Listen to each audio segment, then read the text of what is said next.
আমজাদ বলুন আপনাকে এবারে শুভেচ্ছা কথন রাখবে নাট্যজন সাদাত হোসেন খান হিলু, সভাপতি মণ্ডলীর সদস্য, বাংলাদেশ দুঃখিত বাংলাদেশ গ্রুপ থিয়েটার ফেডারেশন। কথা বলতে আসছেন নাট্যজন সাদাত হোসেন খান হিলু।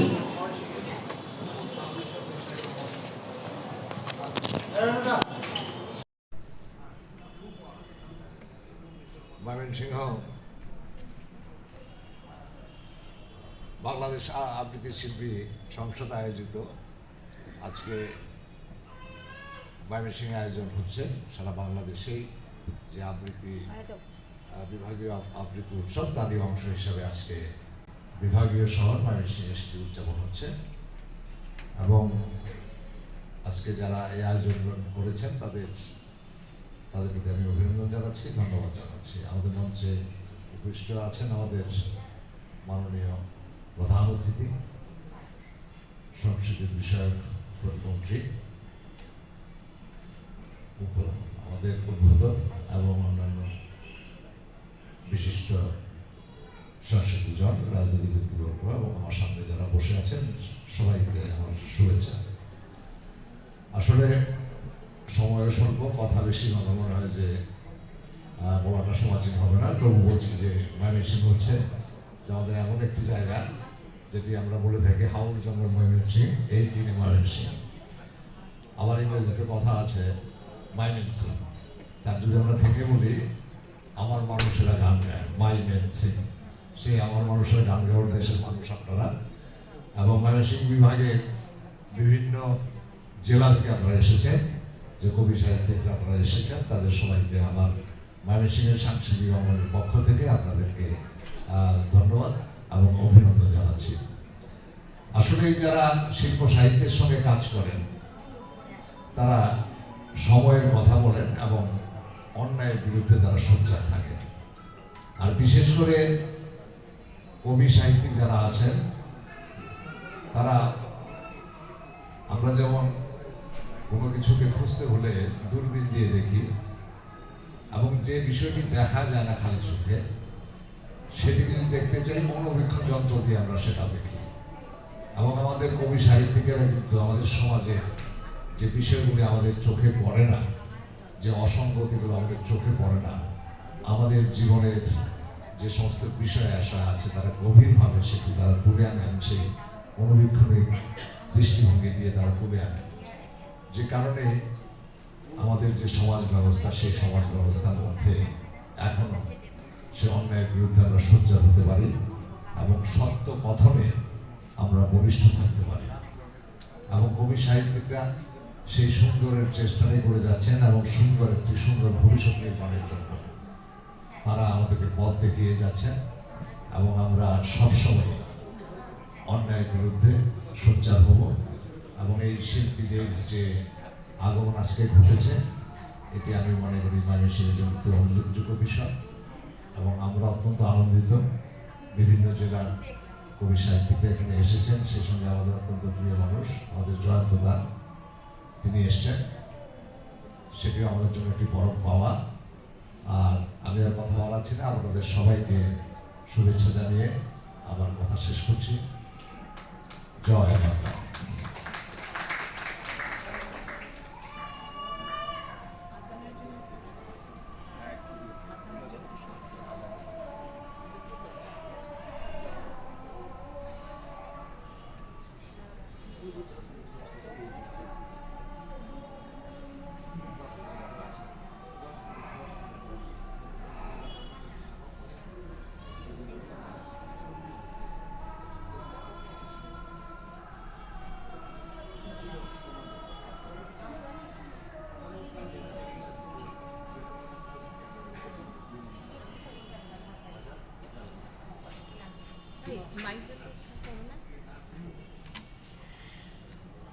এবারে বক্তব্য রাখবেন বাংলাদেশ আবৃত্তি শিল্পী সংসদের সম্মাননীয় সদস্য সচিব, বরেণ্য আবৃত্তি শিল্পী এবং প্রশিক্ষক এবং সংগঠক অধ্যাপক রূপা চক্রবর্তী।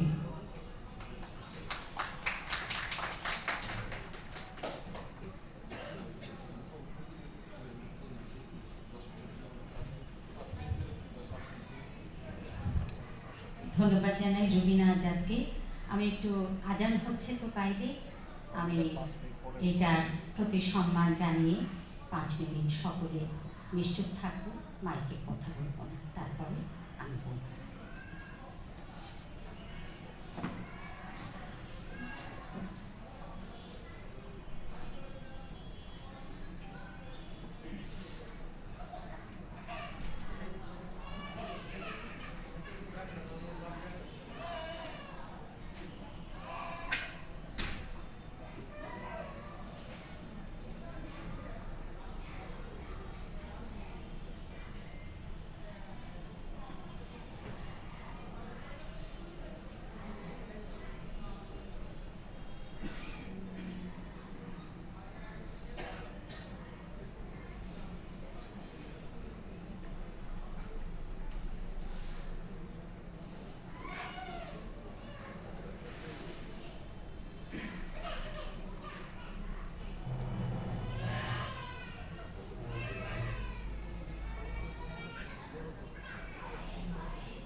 ধন্যবাদ জানাচ্ছি আবারও রুবিনা আজাদকে, আর কৃতজ্ঞতা জ্ঞাপন করি ময়মনসিংহে আমাদের যে বিভাগীয় আয়োজনটি, যার অক্লান্ত পরিশ্রমে দ্রুত সময়ের মধ্যে হতে পারল ফরিদ আহমেদ দুলাল, আমাদের প্রিয় কবি। আমরা 80-র দশক থেকে তাকে কবিতার আন্দোলনে ঢাকা শহরে দেখেছি, কাছে পেয়েছি। তো তিনি আমাদের পাশে দাঁড়ানোয় তরুণদের জন্য একটি বড় সুযোগ হয়েছে। আমজাদ দুলন সদস্য সচিব হিসেবে এখানে কাজ করছেন, তার সম্পর্কে এতক্ষণ আমি কথা শুনছিলাম যে মূলত ময়মনসিংহের বড় বড় আয়োজনে আমজাদ দুলন সবসময় সঞ্চালনার দায়িত্ব পালন করেন এবং তার একটা বড় গ্রহণযোগ্যতা রয়েছে ময়মনসিংহে। আমি মঞ্চে উপবিষ্ট আমাদের আজকের অনুষ্ঠানের প্রধান অতিথি, গণপ্রজাতন্ত্রী বাংলাদেশ সরকারের সংস্কৃতি বিষয়ক মন্ত্রণালয়ের মাননীয় প্রতিমন্ত্রী জনাব এম খালিদ এমপি মহোদয়কে আন্তরিক ধন্যবাদ এবং কৃতজ্ঞতা জানাতে চাই এই জন্য যে আমাদের যে সূচনা অনুষ্ঠানটি হয়েছিল সিলেটে, সেই অনুষ্ঠানে আমরা তাকে প্রধান অতিথি হিসেবে পেয়েছিলাম। আপনাদের জ্ঞাতার্থে বলি, বাংলাদেশে 17ই মার্চে বঙ্গবন্ধুর জন্মশতবার্ষিকীর যে একটি মাত্র অনুষ্ঠান ঢাকায় হয়েছিল মঞ্চে, জাতীয় জাদুঘরে আবৃত্তির অনুষ্ঠান, সেই অনুষ্ঠানটি আমরাই করেছিলাম। আমাদের সেই অনুষ্ঠানকে আলোকিত করেছিলেন আমাদের মাননীয় প্রতিমন্ত্রী মহোদয়। তার উপস্থিতিতে, আমাদের সকল উপদেষ্টাদের উপস্থিতিতে বাংলাদেশের এই অনুষ্ঠানটি একটি রাষ্ট্রীয় অনুষ্ঠানের মর্যাদা পেয়েছিল। তাই আপনাদের বলি, আজকে মাননীয় প্রতিমন্ত্রী মহোদয় আপনাদের এই মাটির সন্তান, সুতরাং তার সমুদয় গৌরবে অনেকটাই আপনাদের প্রাপ্য। তিনি যা কিছু অর্জন করেছেন, এই অর্জনের পেছনে প্রণোদনা রয়েছে ময়মনসিংহের। তাই ময়মনসিংহের কৃতি সন্তান, বাংলাদেশের কৃতি সন্তান, সংস্কৃতি বান্ধব, সংস্কৃতি প্রতিমন্ত্রী তিনি তরুণদের জন্য নবগঠিত, মানে 1 বছর হয়েছে এটার বয়স, কিন্তু এখানে সমস্ত স্কুল, কলেজ এবং বিশ্ববিদ্যালয়ের ছাত্রছাত্রীরাই প্রধানত এখানে আবৃত্তির সুযোগ পাচ্ছে। আপনারা জানেন বাংলাদেশে প্রায় 500 মতো আবৃত্তি সংগঠন রয়েছে এবং সেই সংগঠনগুলোর একটি বড় মোর্চা রয়েছে, তার নাম বাংলাদেশ আবৃত্তি সমন্বয় পরিষদ। আমাদের সকলের দলগুলো, আমাদের প্রত্যেকের নিজস্ব দল আছে, সেই দলগুলো বাংলাদেশ আবৃত্তি সমন্বয় পরিষদের দলভুক্ত। আমরা সেটা সদস্য পদে আছি এবং সমুদয় অনুষ্ঠানে আমরা সেখানে অংশগ্রহণ করি। কিন্তু যতদিন পর্যন্ত না আমরা জ্যেষ্ঠরা মারা যাচ্ছি, ততদিন পর্যন্ত তরুণদের জন্য কোনো জায়গা খালি নেই। এরা কি করবে, যাবে কোথায়? তাদেরও ইচ্ছে করে তারা একটু বিটিভিতে মুখ দেখাবে, তাদেরও ইচ্ছে করে স্থানীয় শিল্পকলা একাডেমিতে তারা আবৃত্তি করবে, তাদের বাড়ির মানুষেরা, তাদের স্কুল কলেজ বিশ্ববিদ্যালয়ের শিক্ষকেরা তাদের নিয়ে গর্বিত হবে। তাদের জন্য একটি জায়গা খুবই প্রয়োজনীয় হয়ে পড়েছিল। কখন প্রয়োজনীয় হয়েছিল? যখন গত বছর, আপনাদের নিশ্চয় মনে পড়ে যে যখন আমরা প্রস্তুতি নিচ্ছি বঙ্গবন্ধুর জন্মশতবর্ষের আয়োজন করব, তখন বঙ্গবন্ধুর ভাস্কর্যের উপরে তারা আঘাত এনেছিল যারা এই বাংলাদেশ চান। বাংলাদেশটা যাদের কাছে খুব গাত্রদাহের কারণ, তারা সকলে মারা যায়নি, সকলে আছে, তাদের সন্তান সন্ততিরা সংখ্যায় কম নয়, বারে বারে তারা আক্রমণ করে। আপনারা দেখেছেন যে সনাতন ধর্মাবলম্বীদের সবচেয়ে বড় ধর্মীয় উৎসবে তারা কিভাবে আক্রমণ করেছিল। আপনারা জানেন তো যে এই মাসের 18 তারিখে একটি ভদ্রলোককে ধরা হয়েছে হবিগঞ্জে, যে তিনি ওখানকার একটি মন্দিরের মধ্যে পবিত্র কোরআন শরীফ রাখতে গিয়েছিলেন বারান্দার উপরে। তার মানে আরেকটি বড় ঝামেলা হতে যাচ্ছিল, কিন্তু ওই মন্দিরের লোকেরা এবং পার্শ্ববর্তী এলাকার মানুষজন তাকে ধরে আইন শৃঙ্খলা রক্ষাকারী বাহিনীর কাছে সোপর্দ করে দেয়। ফলে আমরা যে বিভাজিত হই, ভুল জেনে বিভাজিত হই। আমরা যে অকারণে লাফ দিয়ে উঠি, আমরা তলিয়ে দেখি না। আমাদের তরুণদের আমরা এমনভাবে গড়তে চাই যারা বঙ্গবন্ধুর চেতনায় বেড়ে উঠবে, যারা দেশটাকে ভালোবাসবে।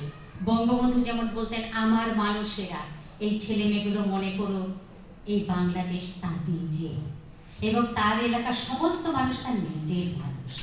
এই যে আমার মানুষ, আমার দেশ, এই চেতনায় উদ্বুদ্ধ করতে না পারলে মুক্তিযুদ্ধ জিনিসটাই চিনতে পারবে না তারা। সবচেয়ে বড় কথা, আমাদের সন্তানদের অভিভাবকেরা প্রায়শই বলেন 71 তো পুরনো কথা, অতীত কথা, এটা এখন জানতে হবে না।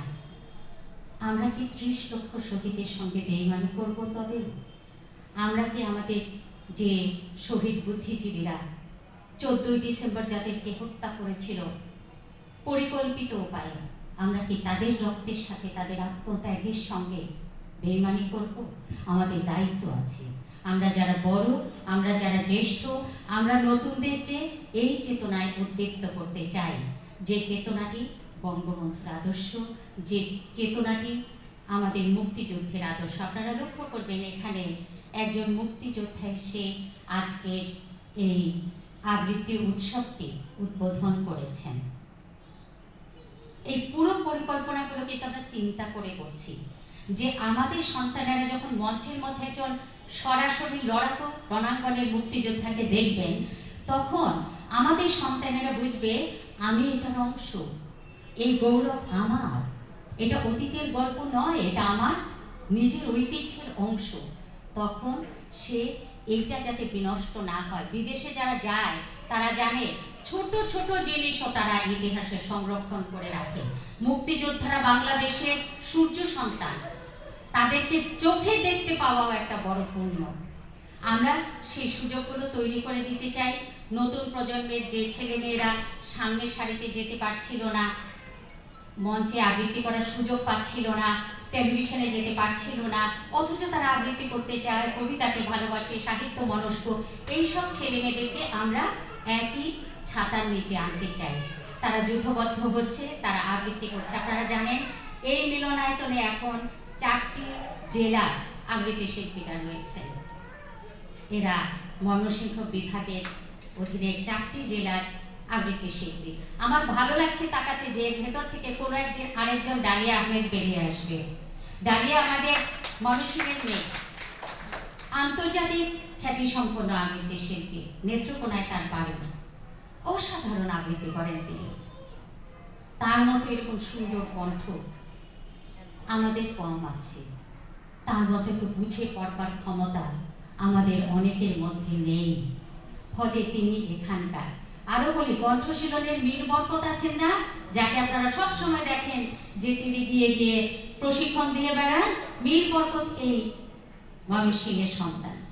তাই আবৃত্তির পৃষ্ঠপোষকতা দানে, আবৃত্তির চর্চাকে বেগবান করবার ব্যাপারে, আবৃত্তির যে পারফরমেন্স, এটাকে একটা নান্দনিক অবস্থানে নিয়ে যাবার জন্য যারা কাজ করে যাচ্ছেন নিরলস বাংলাদেশে মূল ধারায়, তাদের অনেকে এই ময়মনসিংহের সন্তান। তাদেরকে অভিবাদন জানাই, আপনাদেরকে সাধুবাদ জানাই। আপনারা যারা সন্তানদের নিয়ে এখানে এসেছেন তারা আমাদের প্রীতি আর শুভেচ্ছা জানবেন, যারা আমাদের জ্যেষ্ঠ আমাদের শ্রদ্ধা আর সম্মান জানবেন। আর মঞ্চে উপবিষ্ট আজকে সকল অতিথিকে আমরা বাংলাদেশ আবৃত্তি শিল্পী সংসদের পক্ষ থেকে প্রীতি, শুভেচ্ছা, শ্রদ্ধা জানাচ্ছি। আশা করছি আমাদের বাংলাদেশ আবৃত্তি শিল্পী সংসদের প্রতি জেলার প্রতিজন আবৃত্তি শিল্পী আপনাদের পৃষ্ঠপোষকতায় ধন্য হবে, সমৃদ্ধ হবে। আপনারা তাদের পাশে থাকুন, তাদেরকে শক্তিশালী করে গড়ে তুলুন। আমাদের তরুণরাই একটি শিক্ষিত জাতি, সংস্কৃতিবান জাতি হয়ে পৃথিবীর সামনে একটা উদাহরণ তৈরি করুন। আমরা খারাপ মানুষ নই, এইটা মানুষ বুঝুক। আমরা সংস্কৃতিবান মানুষ, এইটা লোকে বুঝুক। এবং যদি একবার মানুষ জানে বাঙালি জাতি সংস্কৃতিবান জাতি, বাংলাদেশ বাংলা ভাষাকে নেতৃত্ব দিচ্ছে, সেদিন আমাদের গৌরবটা রাখবার আমরা কই পাবো না। এরকম একটি বড় আকাঙ্ক্ষা আপনাদের সামনে রেখে আমার বলা শেষ করছি। সবাই ভালো থাকবেন।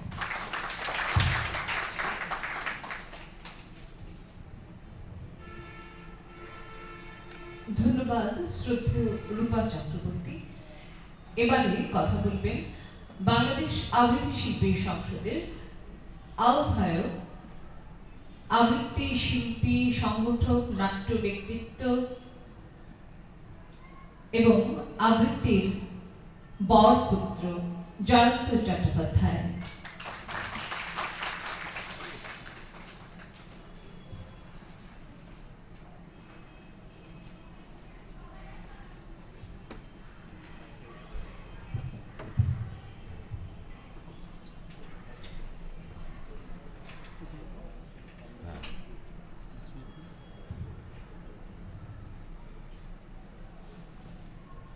আমরা এখানে যারা এসেছি ঢাকা, চট্টগ্রাম, কুমিল্লা থেকে, আমরা কিন্তু এসেছি আপনাদের কাছে শেখার জন্য, আপনাদের দ্বারা উদ্বুদ্ধ হওয়ার জন্য, আপনাদের যারা তরুণ তরুণী আছে এই বিভাগে তাদেরকে উদ্বুদ্ধ করার জন্য। এর বাইরে আমাদের কোনো উদ্দেশ্য নেই। তবে আমাদের কোনো সৌভাগ্য আমাদের যে এখানে যারা আছেন, দুলাল ভাই আছেন, দোলন ভাই আছেন, এখানে আমাদের বীর মুক্তিযোদ্ধা আছেন এবং এখানকার সংগঠকরা আছেন, যারা হিরো ভাই আছেন, এবং সর্বোপরি আমাদের বাংলাদেশ সরকারের সংস্কৃতি বিষয়ক মন্ত্রণালয়ের মাননীয় প্রতিমন্ত্রী, তিনি এখানকারই সন্তান। কে এম খালিদ এমপি, তিনিও হয়েছেন। তিনি কিন্তু আমাদের প্রথম বিভাগীয় শহর যেটা সিলেটের থেকে, যেখানে আমাদের এই যাত্রা শুরু হয়েছে, সেখানেও আমাদের পাশে থেকে আমাদের উৎসাহিত করেছেন, আমাদের মাথায় নির্ভরতার হাত দিয়েছেন। এবং আজকে তো এখানে এসেছেন তার নিজের জন্মভূমিতে। আমরা অত্যন্ত আনন্দের সঙ্গে তাকে আমরা এখানে বরণ করে নিয়েছি। একটা কথা কি, প্রায় 2 বছর আমাদের এই সীমিত জীবনের মধ্যে থেকে করোনা মহামারী আমাদের প্রায় 2 বছরের মতন আমাদেরকে বন্দী করে রেখেছিল। আজকে এই তরুণ তরুণীরা কিন্তু একদম হাঁপিয়ে উঠেছিল। তার মধ্যেই শুরু হয়ে গেল আমাদের অপসংস্কৃতি, অপরাজনীতির ফসল বিভিন্ন জায়গায়, আমাদের বর্ণে বর্ণে, জাতিতে জাতিতে, ধর্মে ধর্মে নানান রকম ষড়যন্ত্র। এবং তার ফসল আমরা ভোগ করছি, তার ফল আমরা ভোগ করছি, এবং সে ফলটা কিন্তু সে বিষ ফল বলা যেতে পারে। আমি জানি যে যিনি শিল্প সাহিত্য সংস্কৃতির সঙ্গে যুক্ত, তিনি কখনো এগুলো তারা সহ্য করবেন না, তা মেনে নিতে পারেন না। আমরা সেই প্রথম দিন থেকেই আমরা রাজপথে প্রতিরোধে দাঁড়িয়ে গিয়েছিলাম, প্রতিবাদে না প্রতিরোধে দাঁড়িয়ে গিয়েছিলাম, এবং সেই যাত্রা এখন অব্যাহত আছে। আমরা এখানে আটটি বিভাগকে আমরা প্রথমে উদ্বুদ্ধ করব, এবং আমরা অভাবনীয় সাড়া পাচ্ছি। এরপরে আমরা 64টা জেলায় যাব, এবং আমরা জানি যে ঢাকা একমাত্র মানে হৃদপিণ্ড সারা বাংলাদেশে, সেখানে সমস্ত রক্ত জমা থাকবে তা নয়। এই রক্ত মানে হৃদপিণ্ডের মতন পাম্প করে সমস্ত শরীরে অঙ্গ প্রত্যঙ্গে ছড়িয়ে দেওয়াই হচ্ছে আমাদের উদ্দেশ্য। কারণ আমাদের দেশে খুব একটা দীর্ঘমেয়াদী ষড়যন্ত্রের শিকার কিন্তু আমরা হচ্ছি। সেটা হচ্ছে আমাদের ঐতিহ্যগত যে গ্রামীণ সাংস্কৃতিক ঐতিহ্য, সেগুলোকে আমাদের ঘুরিয়ে দেওয়া হচ্ছে। আমাদের যাত্রাপালা, হ্যাঁ, আমাদের কবি গান, জারি গান, সারি গান, বাউল গান, সার্কাস, নানান রকম ক্রীড়া, এবং কাবাডি থেকে শুরু করে ফুটবল থেকে শুরু করে হাডুডু, এই সমস্ত এইগুলো যে আমাদের গ্রামীণ বিনোদন ছিল, এবং মানুষে বিভিন্ন মেলাগুলো বন্ধ করে দেওয়া হচ্ছে। কারণ কি, এই মেলাগুলোতে এবং এই ধরনের যাত্রাপালা এবং মানুষের সম্মিলন হয়, আদান প্রদান হয়, ভাবের আদান প্রদান হয়, মানুষের সৌহার্দ্য সম্প্রীতি গড়ে ওঠে। সেইগুলো কিন্তু খুব সূক্ষ্মভাবে দীর্ঘমেয়াদী একটা ষড়যন্ত্রের ফসল হিসেবে আমরা কিন্তু সেগুলো আস্তে আস্তে নিবিচে দিয়ে উঠি। আমরা সেগুলোকে আবার জাগাতে চাই। সেই জন্য আমাদের বাংলাদেশ আবৃত্তি সংসদের আমরা পাশে হাতে হাত ধরে চলতে চাই, সাহিত্যিকদের সঙ্গে, কবিদের সঙ্গে, সঙ্গীত শিল্পীদের সঙ্গে, খেলোয়াড়দের সঙ্গে, আবৃত্তিকারদের সঙ্গে, বটেই নৃত্যশিল্পীদের সঙ্গে, অভিনেতাদের সঙ্গে। আমরা সেই জন্য কিন্তু এখানে খেয়াল করে দেখবেন হিরো ভাই কিন্তু এখানে আমাদের সঙ্গে যুক্ত হয়েছেন, এবং এখানে অনেক কবি আমাদের সঙ্গে যুক্ত হচ্ছেন। দুলাল ভাই কবি যুক্ত হয়েছেন। কিসের জন্য? কারণ আমাদের চেতনার সুরটা কিন্তু এক। আমরা হয়তো বিভিন্ন মাধ্যমে কাজ করছি, কিন্তু আমাদের চেতনার সুরটা কিন্তু এক। তা আমি কিন্তু খুব অভাবনীয় সাড়া অনুভব করছি, এবং আশা করি এই জনসমাগম, এই অংশগ্রহণ উত্তরোত্তর বৃদ্ধি পাবে। আমাদের যারা সদস্য সচিব আছেন, যুগ্ম সদস্য সচিব, তারা অত্যন্ত নিবেদিত প্রাণ। তারা ঢাকা, কুমিল্লা, ময়মনসিংহ, চট্টগ্রাম, বিভিন্ন রাজশাহী, খুলনা, এই প্রত্যেকটা বিভাগ থেকে তারা সেখান থেকে তারা প্রতিনিধিত্ব করছেন এবং অক্লান্ত পরিশ্রম করে যাচ্ছেন। ফরিদপুর, যাই হোক, আমি খুব আশাবাদী। আমরা এখানে কিন্তু বক্তৃতা করতেও আসিনি, আবৃত্তি করতেও আসিনি। আমরা কিন্তু এসেছি আপনারা যাতে এই সংস্কৃতির যে প্রায় হারিয়ে যাওয়া এই স্রোতধারাকে আপনারা উজ্জীবিত করুন, আপনারা ফিরে আসুন। বাংলাদেশ শিল্পে, সাহিত্যে, সংস্কৃতিতে আগের মতন তারা সমৃদ্ধ হোক, মানুষের সম্প্রীতি বাড়ুক, সৌহার্দ্য বাড়ুক, একটা সুখী আনন্দময় বাংলাদেশ আমরা দেখতে চাই।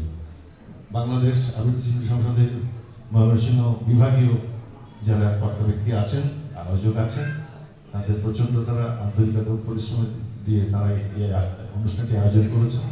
হয়তো স্বল্প সময় প্রস্তুতি ছিল, সেই জন্য হয়তো আমরা প্রচুর জনসমাগম পাইনি, যেটা আমরা বাইরে করতে পারতাম। কিন্তু আমাদের যখন এই মৃত্যুহার, যখন করোনা মহামারীতে মৃত্যুহার যখন শূন্যতে নেমে এসেছে, তখন কিন্তু আমরা বেরিয়ে পড়েছি। এবং আশা করি যে আমরা আমাদের সচেতনতা দিয়ে আমরা এই মৃত্যুহার আমরা বাড়তে দেব না, এবং সেই জন্য বাংলাদেশের সংস্কৃতি বিরূপ যারা, সংস্কৃতি শত্রু যারা, তাদেরকেও বাড়তে দেব না। এটাই আমাদের মূল পরিচয়, মূল মন্ত্র, মূল আকাঙ্ক্ষা। ধন্যবাদ।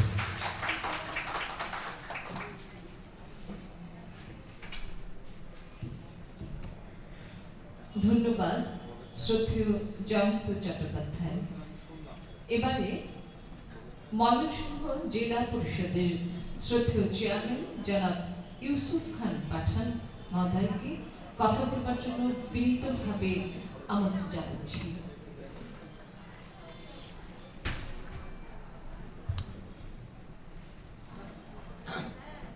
বিসমিল্লাহির রহমানির রহিম। আজকে ময়মনসিংহ বিভাগীয় আবৃত্তি উৎসব উদযাপন কমিটির অনুষ্ঠানের সভাপতিত্ব করছেন জনাব ফরিদ আহমদ দুলাল। আমাদের ময়মনসিংহের সাংস্কৃতিক অঙ্গনে অত্যন্ত উজ্জ্বল একজন ব্যক্তিত্ব ফরিদ আহমদ দুলাল। উপস্থিত আপনারা আমাদের ময়মনসিংহের গর্ব। আমরা মনে করি প্রধানমন্ত্রী শেখ হাসিনা আমাদের যে কাজগুলি করেন এখন খুব সূক্ষ্মভাবে খুব চিন্তা করে কিছু সিদ্ধান্ত নেন। আমার মনে হয় আমাদের যে মন্ত্রী KM খালেদ, তাকে মন্ত্রী করার পিছনে আমার মনে হয় সে খেলাধুলার লোক, প্রচণ্ডভাবে খেলাধুলা করতো, জাতীয় পর্যায়ে খেলাধুলা করতো। তাকে সাংস্কৃতিক মন্ত্রিত্ব দিয়েছে তার ফ্যামিলি ব্যাকগ্রাউন্ড, তার সাংস্কৃতিক ফ্যামিলি ব্যাকগ্রাউন্ড। আমরা ময়মনসিংহের মানুষ, আমরা অত্যন্ত দুঃখ পরাক্রান্ত মন নিয়ে বলছি, আমাদের গর্ব ছিল সাজ্জাদ সাহেব কিছুদিন আগে মারা গেছে। আমরা ময়মনসিংহের মানুষ ব্যথিত। আমরা টেলিভিশনে যখন দেখতাম সাজ্জাদ ভাই, তখন আমরা মনে করতাম যে ময়মনসিংহের মানুষ খালেদ বাবু সাহেবের ভাই। আমরা আলাদা গর্ব করতাম। তার মৃত্যুতে আমরা দারুণভাবে মর্মাহত। যাই হোক, উপস্থিত আছেন অন্যান্য অতিথিবৃন্দ, আবৃত্তির অতিথিবৃন্দ, আবৃত্তিকে ভালোবাসেন, আবৃত্তির সাথে থাকতে চান, এই ধরনের দর্শকবৃন্দ এখানে উপস্থিত আছেন। আমরা একটা জিনিস, ময়মনসিংহ একটা ঐতিহ্যগতভাবে একটা প্রবাদ আছে, ময়মনসিংহ হলো সাংস্কৃতিক শহর, ময়মনসিংহ হলো শিক্ষার শহর। আজকে এই আবৃত্তির উপর যে অনুষ্ঠান হচ্ছে, আমরা মনে করি আমাদের এই বাংলাদেশে যুব সমাজ বলেন, কিশোর বলেন, যাদেরকে আমরা নেগেটিভ কিছু এফেয়ার্স আমরা দেখতে পারি। মানুষের সোশ্যালাইজেশন প্রসেস অর্থাৎ সামাজিকরণ প্রক্রিয়া যখন বিচ্যুতি ঘটে, তখন ওই ছেলে, ওই যুবক বিপদগামী হয়। আমাদের এই বিপদগামী থেকে সঠিক পথে থাকার কিছু সুযোগ সৃষ্টি করে দিতে হবে। যেমন খেলাধুলা সঠিক পথে থাকার একটা সুযোগ, আমাদের সাংস্কৃতিক অঙ্গন সঠিক পথে থাকার একটা সুযোগ। আমার কাছে এত ভালো একটা ঘটনা আছে, যেটা হলো আমাদের ছাত্রছাত্রীদের মধ্যে কত প্রতিভা লুকিয়ে আছে।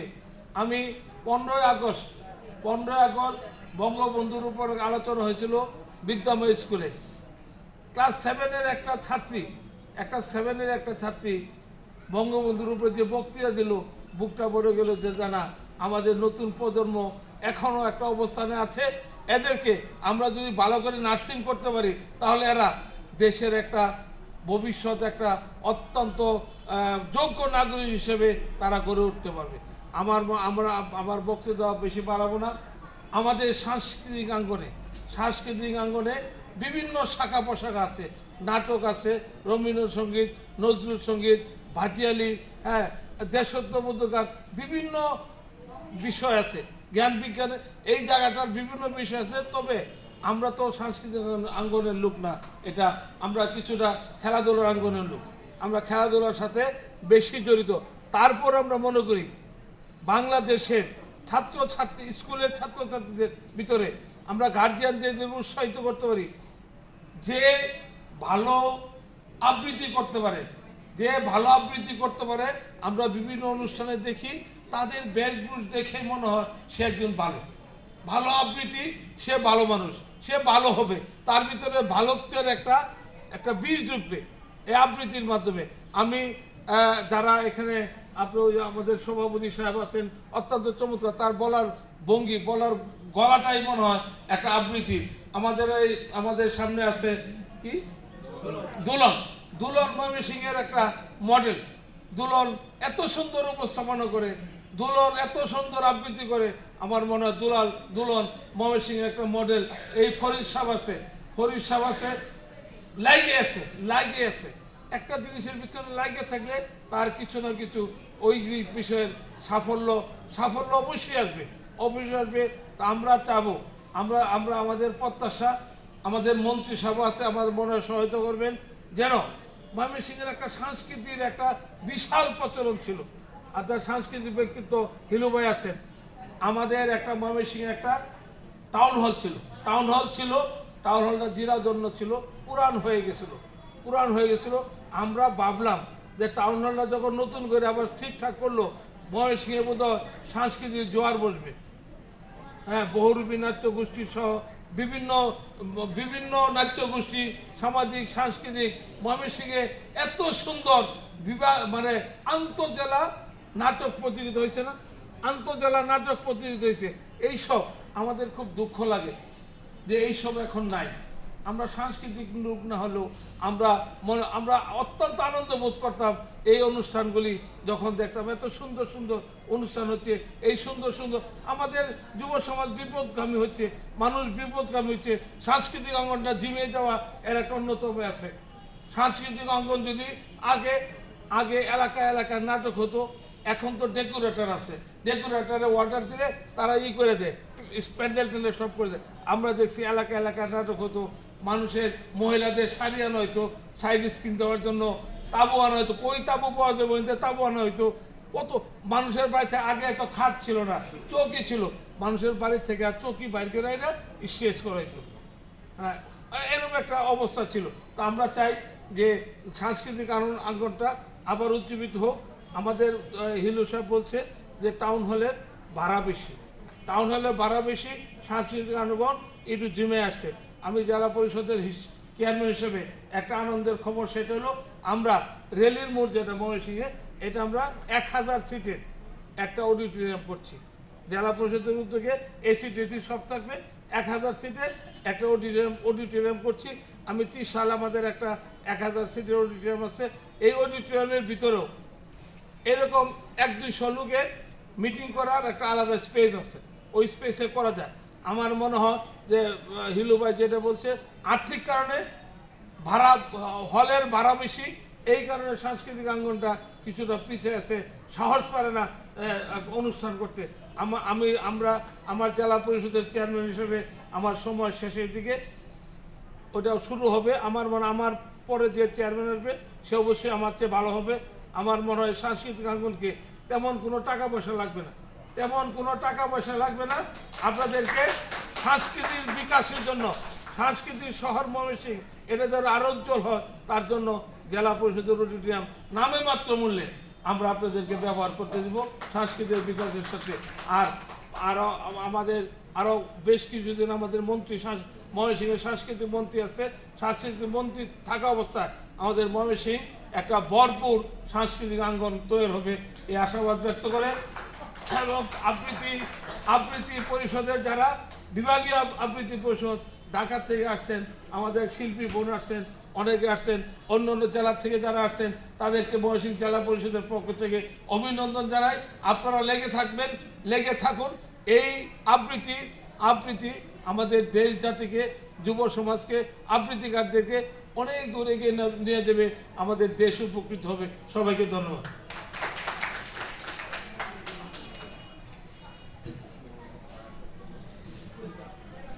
ধন্যবাদ জনাব ইউসুফ খান পাঠান আপনাকে। এবারে ময়মনসিংহ জেলার অতিরিক্ত জেলা প্রশাসক পারভেজুর রহমান, জনাব পারভেজুর রহমান আপনাকে বক্তব্য রাখার জন্য বিনীত অনুরোধ করছি।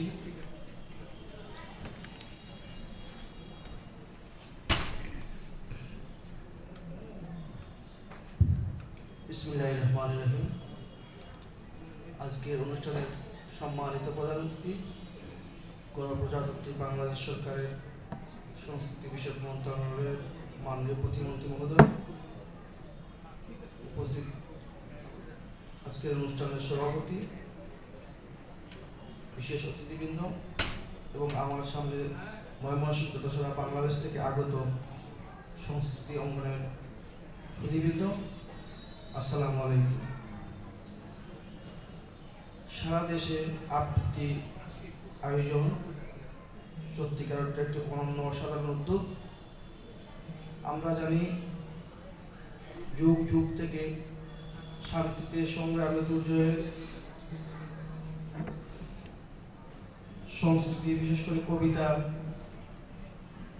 এবং বাচিক শিল্পীরা তাদের অনন্য অসাধারণ ভূমিকা পালন করে আসছে। কবিতা আমরা জানি মুক্ত চিন্তার চর্চা করে, কবিতার সাথে সংশ্লিষ্ট ব্যক্তিরা সাম্প্রদায়িক সম্প্রীতির কথা বলেন। আমার সামনে যে যারা আছেন তাদের সার্বিক কর্মকাণ্ডের মাধ্যমে আমরা জানি দেশপ্রেমের কথা ওনারা তুলে ধরেন। বরাবরের ন্যায় আজকের যে অনুষ্ঠান অনুষ্ঠিত হচ্ছে, আমি প্রত্যাশা করি এই ধরনের উদ্যোগের ফলে অদূর ভবিষ্যতে পৃথিবীর মানচিত্রে বাংলাদেশ সাংস্কৃতিক ক্ষেত্রে একটি শক্তিশালী রাষ্ট্র হিসেবে নিজেকে গড়ে তুলবে। এই প্রত্যাশাটাকে আমি আমার বক্তব্য শেষ করছি। আসসালামু আলাইকুম।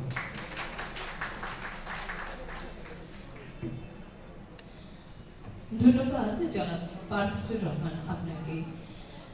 সাংস্কৃতিক ঐতিহ্যের এই জনপদ ময়মনসিংহের পবিত্র মাটির সন্তান, আমাদের গৌরব,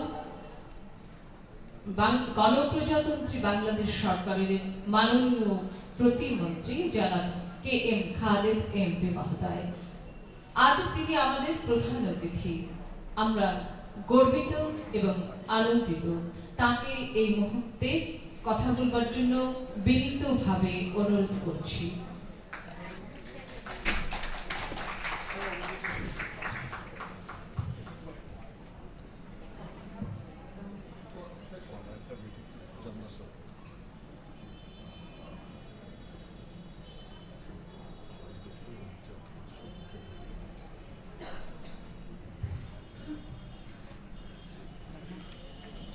ময়মনসিংহ বিভাগীয় আবৃত্তি উদযাপন কমিটি আজকের এই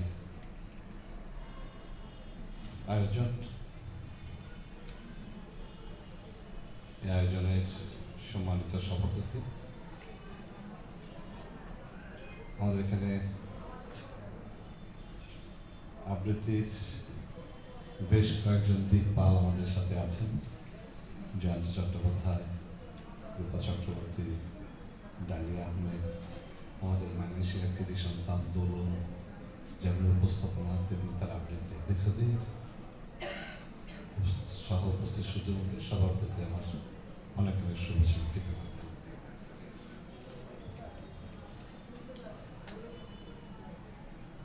আবৃত্তি পেছনে আমার একটা ইতিহাস আছে, একটা গল্প আছে আমার নিজের। আর বলতে পারেন আমি কেন তাদের আবৃত্তির এই সকল বিষয়টা আমি কেন তাদের সাথে থাকি, সকলটা করি, পৃষ্ঠপোষকতা করি, সহযোগিতা করি, সেটা হলো যে আমরা বহু জায়গায় দেখেছি যে পিতা হয়তো খেলোয়াড় হতে চেয়েছেন, চেষ্টা করেছেন, পারেনি, তার সন্তানকে খেলোয়াড় করেছে যে ঠিক আছে তুমি ক্রিকেট খেলো বা ফুটবল। অত পিতা একটা ইচ্ছে ছিল যে লেখাপড়া করবে, পিতা হয়তো আর্থিক অনটন বা যে কোনো কারণে পড়াশোনা করতে সন্তানকে উচ্চ শিক্ষায় শিখলেন। এক ধরনের একটা সবকিছুর সফলতার পেছনে অর্থাৎ ব্যর্থতার পেছনে কোনো না কোনো কারণ থাকে।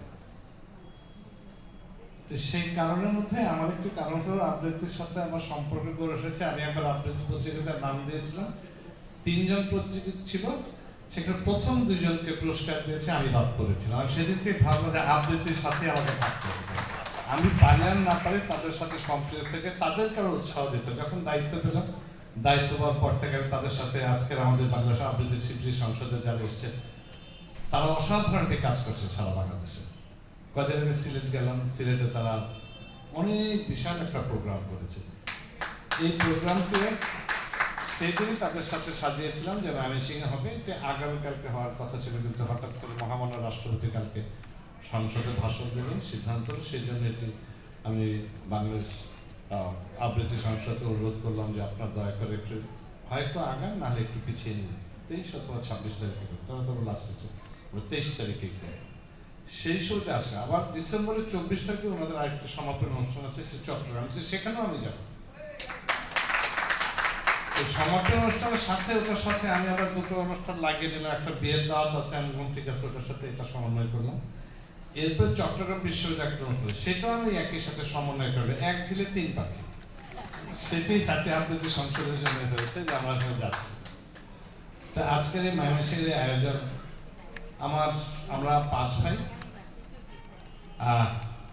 আজকে 29 দিন।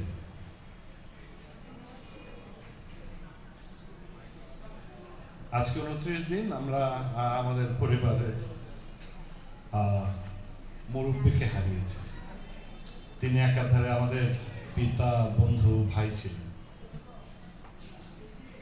কোভিড হয়েছিল, কোভিড ভালো হয়ে গেল সেপ্টেম্বর মাসের 20 তারিখে, কিন্তু কোভিডের সময় তার যে লাইন ইনফেকশন সেটি থেকে আর বের হতে পারল না। একটানা 55 দিন তিনি আইসিইউতে ছিলেন। আমরা খুব আশায় ছিলাম, এই ভালো হয়, আজই আমরা কেবিনে নিয়ে যাবো, কাল বাড়িতে নিয়ে যাবো, কিন্তু শেষ পর্যন্ত আর আমরা কেবিনেও নিতে পারলাম না, তাকে জীবিত অবস্থা আমরা বাড়িতেও নিতে পারলাম না। তিনিও কিন্তু আবৃত্তির সাথে বেশ ভালোভাবে সম্পৃক্ত ছিলেন। তার এক সময় আবৃত্তির একটা সিডিও বের হয়েছিল। আজকে তিনি থাকলে নিশ্চয়ই করে ময়মনসিংহ অনুষ্ঠানের জন্য অবশ্যই থাকবেন। তা আমরা তাকে গভীর শ্রদ্ধা জানাই। জনাব মাহমুদ সাজ্জাদ আমাদের অগ্রজ, এবং জয়ন্ত দাস সাথে তার অসাধারণ একটা ভালো সম্পর্ক, রূপা চক্রবর্তীর সাথে তাদের একটা ভালো সম্পর্ক ছিল। তা আজকের এই আবৃত্তির মধ্য দিয়ে আমরা দেখেছি যে স্বাধীনতা যুদ্ধের সময় আমরা অনুপ্রাণিত হয়েছি।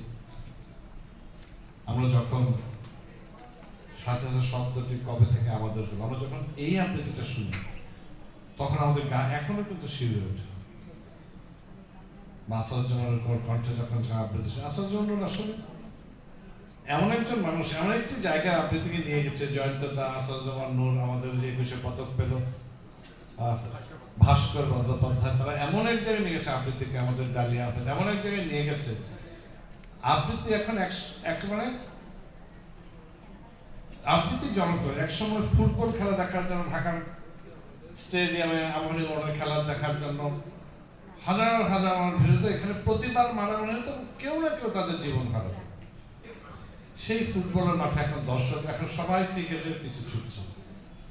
আবৃত্তি কিন্তু এমনভাবে আবৃত্তি তারা জনপ্রিয় করে তুলছেন যে এখন ব্যান্ড, গান সবকিছু ছাপিয়ে আবৃত্তি কিন্তু আগে ছুটবে বলে আমি মনে করি। এবং সেই প্রত্যাশায় এবং সেই ভালোবাসায়, সেই আশায় আমি থাকলাম। সবাই ভালো থাকবেন, সুস্থ থাকবেন। আমি আজকের এই আবৃত্তি সন্ধ্যার শুভ উদ্বোধন ঘোষণা করছি। জয় বাংলা, জয় বাংলাদেশ।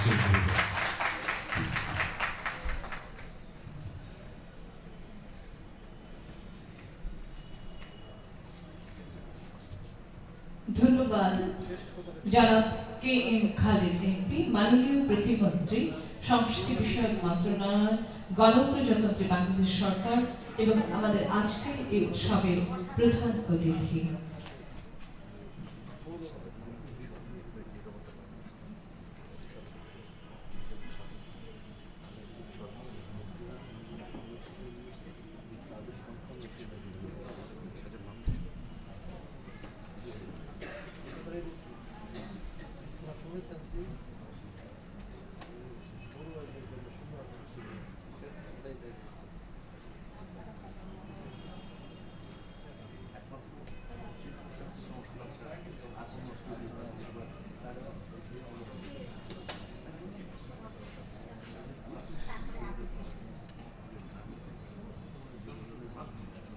এই পর্যায়ে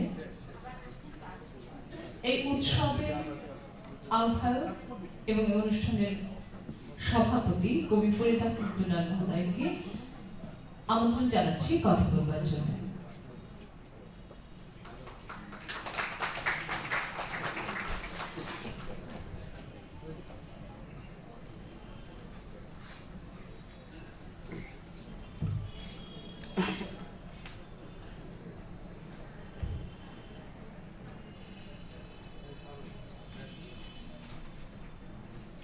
বাংলাদেশ আবৃত্তি শিল্পী সংসদ আয়োজিত দেশব্যাপী যে আবৃত্তি উৎসব চলছে তারই অংশ দ্বিতীয় অনুষ্ঠান ময়মনসিংহ বিভাগের এই আয়োজনে যারা যুক্ত আছেন আজকের অনুষ্ঠানের সম্মানীয় প্রধান অতিথি, বিশেষ অতিথিবৃন্দ, আবৃত্তি শিল্পী সংসদের নেতৃবৃন্দ এবং ময়মনসিংহের 4 জেলার আবৃত্তি শিল্পীবৃন্দ, সবাইকে শুভেচ্ছা জানাচ্ছি। আমি কথা শুরু করবার আগে আমাদের প্রিয়জন মাহমুদ সাজ্জাদ, যিনি একজন অভিনেতা, চলচ্চিত্র অভিনেতা, মঞ্চ অভিনেতা, টেলিভিশনের অভিনেতা, আবৃত্তি শিল্পী, তিনি প্রয়াত হয়েছেন অল্পদিন। আমাদের খুব কাছের মানুষ সাজ্জাদ ভাই। খুব বহু বছর আগে থেকে আমরা তাকে দেখেছি। সেই সংসার চলচ্চিত্র, সেই সিনেমাতে তিনি সহনায়কের ভূমিকায় ছিলেন অথবা নায়কের ভূমিকায় ছিলেন। তো তার যে প্রয়াণ, তার প্রয়াণে আমরা এই আয়োজনে 1 মিনিট নীরবতা পালন করে আমি আমার কথা পরে শুরু করতে চাই। আপনাদের সবাইকে অনুরোধ করছি, আমরা দাঁড়িয়ে 1 মিনিট নীরবতা পালন করব আমাদের প্রিয় মানুষ সাজ্জাদ ভাইয়ের স্মরণে।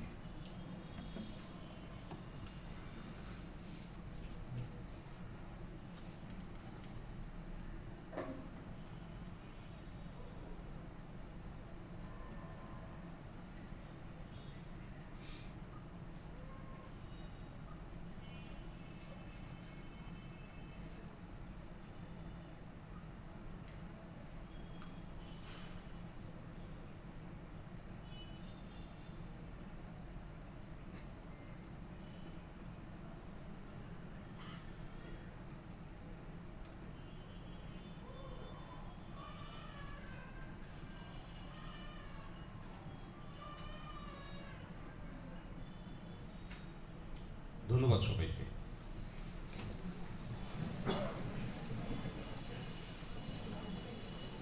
সুধীমণ্ডলী, আমাদের ময়মনসিংহ অঞ্চলের দুটি প্রবাদ বাক্যের কথা বলি। একটি প্রবাদ বাক্য আছে, সাজের লাঠি ঢাকের বায়া, কোনো কাজে লাগে না, কিন্তু সাজ করে যে মারামারি হয়, লাঠি না থাকলে সাজ করে মারামারি করা যায় না। ওই লাঠি দেখেই অন্যরা ভয় পায়, এটা গুরুত্বপূর্ণ বিষয়। আরেকটা প্রবাদ হচ্ছে, ছাই ফেলতে ভাঙ্গা কুলা। ছাই ফেলার জন্য ভাঙ্গা কুলার প্রয়োজন হয়, কিন্তু ভাঙ্গা কুলার তেমন কোনো দাম নাই, অন্য সময় সে ঘরের কোনায় পড়ে থাকে। আমি আসলে এই আয়োজনে কিছুটা সাজের লাঠি এবং ভাঙ্গা কুলা, আমার ভূমিকা রাখার তেমন কোনো সুযোগ নাই। আমি নিজে আবৃত্তি শিল্পীও নই, কিন্তু ওই যে মাসুম, আমার খুব প্রিয় বাজন মাসুম আজিজুল বাসার, ও যখন অনুরোধ করলো, আর রূপা চক্রবর্তীর নাম তো রূপা, রূপা সোনার চেয়েও দামি, উনি যখন বলেন তার কথা খেলাতে শুরু হয়। পরে আমি এইটুকু বললাম, ঠিক আছে আমি আয়োজনটা শুরু করি। আমার উদ্দেশ্য ছিল যে আবৃত্তি শিল্পীদেরকে নিয়ে বসে আবৃত্তি শিল্পীদেরকে বলা যে আয়োজনটি আপনারা করেন, আমি সঙ্গে থাকব, কিন্তু আমি আহ্বায়ক হব, এইটা আমার আকাঙ্ক্ষা ছিল না, আমি এটা চাইও না। কিন্তু আমি কয়েকজনকে গোপনে নিয়ে গিয়েছিলাম সেখানে, যে তোমরা যখন আমি এটা বলবো তোমরা আমাকে সাপোর্ট করবা। যাদেরকে আমি নিয়ে গেছি তারা উল্টা আমাকে বলে যে না না, আপনি না থাকলে হবে না। আমি তো লজ্জার মধ্যে করে ফেলি। পরে আমি বাধ্য হইলাম, আমি যে পরিকল্পনা করলাম, পরিকল্পনা ভেস্তে গেল। যাই হোক, আয়োজন করতে গিয়ে কত ধরনের সমস্যা হয়েছে সেইগুলি আলোচনার দরকার নাই। তবে কিছু প্রসঙ্গ আসছে, সভাপতি হিসাবে আমি তাকে একটু টাচ করতে চাই। যেমন মঞ্চ, মিলনায়তন ভাড়া। প্রথম কথা হচ্ছে টাউন হল বা এখন তারেক স্মৃতি মিলনায়তন, এইটি নাট্যমঞ্চ, রঙ্গমঞ্চ, নাটকের জন্যই তৈরি হয়েছে, নাটকেরই সম্পদ। এটি মিউনিসিপ্যালিটির সম্পদ না বা সিটি কর্পোরেশনের সম্পদ না, তাদেরকে তত্ত্বাবধানের দায়িত্ব দেওয়া হয়েছে। এখানে হসপিটাল তৈরি করার পরে ওইটার দায়িত্ব দেওয়া হয়েছে সিটি কর্পোরেশনকে। ওই রাজরাজেশ্বরী ওয়াটার ওয়ার্কস যখন তৈরি করলো এই মহারাজা সূর্যকান্ত, তখন সেটার দায়িত্ব দেওয়া হয়েছিল পৌরসভাকে। পৌরসভা তার মালিক না, তো যে যারা মালিক তাদেরকে অগ্রাহ্য করে নাটকের যে মঞ্চ, সেটা নাটকের শিল্পীরাই তার মালিক, তাদেরকে অগ্রাহ্য করে পৌরসভা বা এখন সিটি কর্পোরেশন ওইখানে মিলনায়তন করার পরে এখানে বলে 24,000 টাকা ভাড়া দিতে হবে। তো কিছুদিন মেয়রের ভাড়া কমাবার ক্ষমতা ছিল, এখন বলে যে আমার তাও নাই। কারণ কি, হল লিজ দিয়ে দেওয়া হয়েছে। এই ধরনের ষড়যন্ত্র যদি হয় তাহলে সংস্কৃতির বিকাশ কিভাবে হবে? আমি তো এটা বুঝি না। একদিকে বলবে সংস্কৃতি ছাড়া অগ্রগতি হবে না, অন্যদিকে সংস্কৃতির 12টা বাজায় দিবেন। এইভাবে সংস্কৃতি হবে না। আমাদেরকে লোভ দেখায় না যে টেলিভিশনে মুখ দেখাইতে পারবেন না, টেলিভিশনে মুখ দেখাবার জন্য জন্ম নিয়ে নেই। এই দেশ যুদ্ধ করে আমরা স্বাধীন করেছি। 30 লক্ষ মানুষের রক্ত দিতে হয়েছে। 30 লক্ষ মানুষের রক্তের ঋণ আমার মাথায় আছে। এই কথা ভুলে গেলে চলবে না। এই দেশকে মৌলবাদীদের কাছে ছেড়ে দেওয়া যাবে না। সুতরাং সংস্কৃতি চর্চা অনিবার্য, এছাড়া বিকল্প কোনো পথ নাই। আপনি আবৃত্তি বলেন, আরও যারা আছে, খুব দুর্ভাগ্য আমাদের। আজকে এই আবৃত্তি উৎসবে আমি অনুরোধ করেছিলাম, অনেককে ব্যক্তিগতভাবে অনুরোধ করেছি যে এই আবৃত্তির অনুষ্ঠান হইল, আমি যে কারণে আহ্বায়ক সম্মতি দিয়েছি। কেন? এটাও একটা অংশ সংস্কৃতি, শিল্প সংস্কৃতির শাখা। তাকে সহযোগিতা করা আমাদের সবার দায়িত্ব। উৎসব যখন হচ্ছে, আমি বিভিন্ন সংগঠনে ব্যক্তিগতভাবে অনুরোধ করেছি যে আপনারা সহযোগিতা করেন, অংশগ্রহণ করেন। 5 জন ছেলে দেন, আপনার যে নাটকের শিল্পী, গানের শিল্পী, অসুবিধা কোথায়? কিন্তু সেইভাবে সাড়া পাওয়া গেল না। তার মানে আমরা মোটেই প্রস্তুত নই। আরে আমি নিজে সংস্কৃতি কর্মী হয়ে যদি আমি শিষ্ট না হই, তাহলে আপনি কি করে আশা করেন যে ওই ছেলেটি, ওই মেয়েটি শিষ্ট হবে? আপনি তো প্রাগ্রসর মানুষ, আমি তো প্রাগ্রসর মানুষ বলে দাবি করছি আমি সংস্কৃতি কর্মী, কিন্তু আমার মধ্যে তো শিষ্টতা নাই। সুতরাং শিষ্টতার চর্চা প্রয়োজন। আমাদের ভদ্রতা, সভ্যতা, নম্রতা, শিষ্টতা এগুলি জানতে হবে, শিখতে হবে। যদি আমরা না শিখি তাহলে হবে না। আমি কৃতজ্ঞতা জানাই বিভিন্ন জেলা থেকে যারা অংশগ্রহণ করতে আসছেন, তারা অনেক পরিশ্রম করে আসছেন। একটা জেলা থেকে আরেকটা জেলায় যাওয়া অনেক ধরনের সংকট আছে। তারপরে এখন পরীক্ষার মৌসুম, পরীক্ষা চলছে, এই সব মিলিয়ে এই আয়োজন। তারপরে শেষ মুহূর্তে এই যে 24 থেকে 23-এ আসা, এটা যে কত বড় বিপর্যয়, কত বড় সংকট। মাথা নষ্ট হয়ে যায়। মাথাটা যেন নষ্ট না হয়ে যায়, তাহলে হয়তো হসপিটালে ভর্তি হতে হবে। অনেক কষ্টে নিজেকে ধরে রাখছি যে না, যেভাবেই হোক হয়ে যাবে। ভালো কাজে কোনো আটকায় না, পয়সা নাই আটকাবে না, হয়ে যাবে। আমি কাউকে, আমার সঙ্গে যারা আছেন, কাউকে আমি জানতে দিই নেই, বুঝতে দিই নেই যে আমাদের কতটা সংকট, কোত্থেকে কী আসবে, কাউকে আমি বলি নেই। কেন? দুশ্চিন্তাটা যেন তাদের মাথায় না যায়। ঠিক আছে, সব কিছু আমার মাথায় থাকুক, আমার মাথায় থাকুক। আমি এক জায়গা থেকে কিছু টাকা নিয়ে পকেট নিয়ে বসে বিপদে পড়লে সেই টাকা খরচ করে দেবো, তারপরে একটা ব্যবস্থা হবে। যেহেতু দায়িত্ব নিছি, আমি তো আবৃত্তির লোক না, এরপরে তাহলে আমি আবৃত্তি শিল্পী সংসদের সঙ্গে থাকবো না। আমি এই কাজটি যেন হয়, আমি এই কথাটি বলতে বলার জন্যেই দাঁড়ানো যে আমরা সবাই যেন পরস্পরের সঙ্গে সহযোগিতা করি, এই মানসিকতা যেন থাকে। যদি তা না থাকে তাহলে হবে না। আমাদের মধ্যে কী এক মানসিকতা জন্ম নিয়েছে, আমাকে ফার্স্ট হইতে হবে, আমাদেরকে এই টেলিভিশনে মুখ দেখাইতে হবে, আমাকে বাংলা একাডেমি পুরস্কার পাইতে হবে। কেন? আমি কি বাংলা একাডেমি পুরস্কার পাওয়ার জন্য কবিতা লিখি? আমি কবিতা আমার আনন্দে লিখি, আমার বেদনায় লিখি, আমার দেশের জন্য লিখি, আমার মানুষের জন্য লিখি। বাংলা একাডেমি পুরস্কার পাইলেই কি না পাইলেই কি? যারা বাংলা একাডেমি পুরস্কার পাওয়ার জন্য কবিতা লেখে, তারা বাংলা একাডেমি পুরস্কার পাওয়ার পরের দিন আর কবি থাকে না। এরকম নদীর অনেক আছে, আপনারা বলতে পারবেন না কে বাংলা একাডেমি পুরস্কার পাইছে, তার নাম বললে চিনতেও পারবেন না, তাতে কিছু যায় আসে না। যাই হোক, আমি আমার কথা সংক্ষিপ্ত করি, কারণ আমার কথার চেয়েও সামনে মূল্যবান বিষয় আছে, আবৃত্তি আছে বিভিন্ন জেলার, এবং আমরা ঢাকা থেকে যারা আসছেন তাদেরও একটি দুটি আবৃত্তি শুনতে চাই। সুতরাং আমি কথা দীর্ঘ করলে ওই অংশটা ছোট হবে। আমাদের অনুষ্ঠান আয়োজনটা কিন্তু বিলম্বিত হয়েছে। আমরা 4টায় যদি শুরু করতে পারতাম তাহলে 1 ঘন্টা এগিয়ে থাকতাম, কিন্তু আমরা 1 ঘন্টা পিছিয়ে গেছি। সেই 1 ঘন্টা আমাদেরকে মাসুল দিতে হবে। বিভিন্ন জেলা থেকে যারা এসছেন তারা আবার ফেরত যাওয়ার ব্যাপার আছে, কোথাও বাস, কোথাও ট্রেন, সময়ের ব্যাপার আছে। সেইগুলো অনেক দিক ভেবে চিনতে আমরা বলেছি কারা আগে করবে, কোন জেলাকে আগে দিব, এসব ভাবতে হয়েছে। কারণ তাদের তো বাড়িতে ফিরতে হবে, এখানে তো তাদের জন্য আমি থাকার ব্যবস্থা করি নাই। যাই হোক, আমাদের অনেক ত্রুটি, এই আয়োজনের মধ্যে অনেক ত্রুটি, অনেক কিছু করা উচিত ছিল, কিন্তু আমরা করতে পারি নাই। এই সমস্ত ব্যর্থতা আমি আমার মাথায় নিলাম যে আমারই দোষ, আমারই ব্যর্থতা, আমি পারি নাই। আমি আপনাদের সবার কাছে সেই সমস্ত ব্যর্থতার জন্য ক্ষমা প্রার্থনা করছি। আপনাদের যত্ন দিতে পারি নাই, ঠিকমতো খাবার দিতে পারি নাই বিভিন্ন জায়গা থেকে যারা আসছেন, আমি আপনাদের সবার কাছে ক্ষমা প্রার্থনা করছি। আশা করি আগামীতে আরও কোনো আয়োজনে আমাদের দেখা হবে এবং আমরা সব কিছুর পরে, সব কিছুর ঊর্ধ্বে শিল্পের স্বার্থ থাকবে।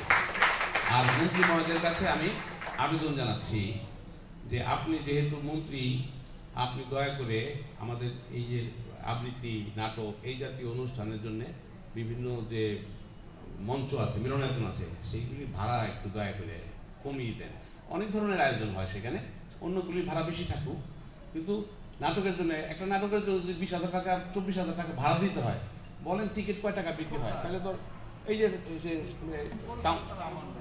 না না ওইটা না, আমি সব জায়গায় আমি অনুরোধ করবো ওই ভাড়া, আবৃত্তি উৎসব হবে, এটা ভাড়া বিনা ভাড়ায় দেওয়া হোক, এই আমি আবেদন জানাচ্ছি।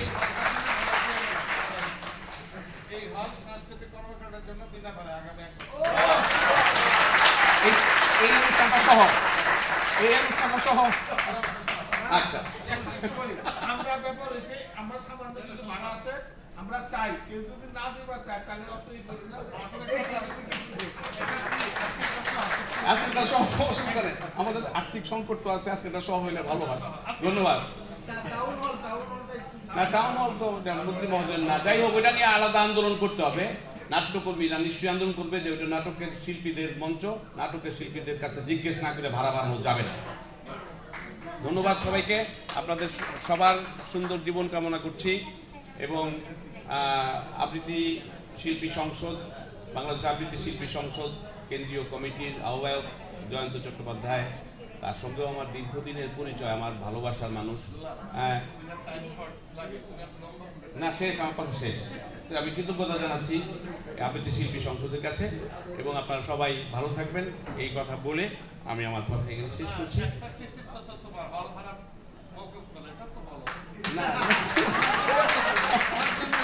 অসুবিধা নাই, আরো কিছু চাইলেও পাবো, সেটা আমি বলছি না।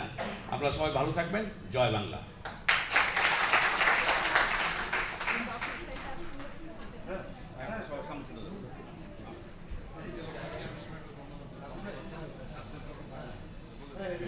পরবর্তী পর্যায়ে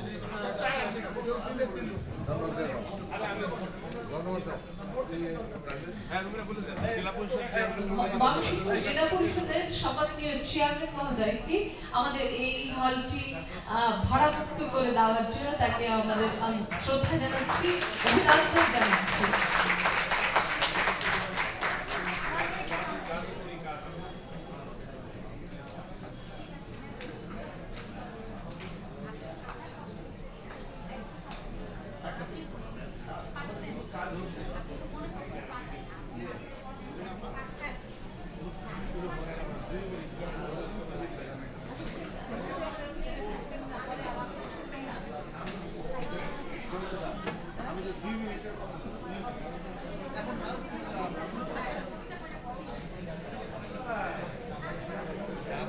সুপ্রিয় দর্শক, রয়েছে আমাদের আবৃত্তি অনুষ্ঠান। এরপর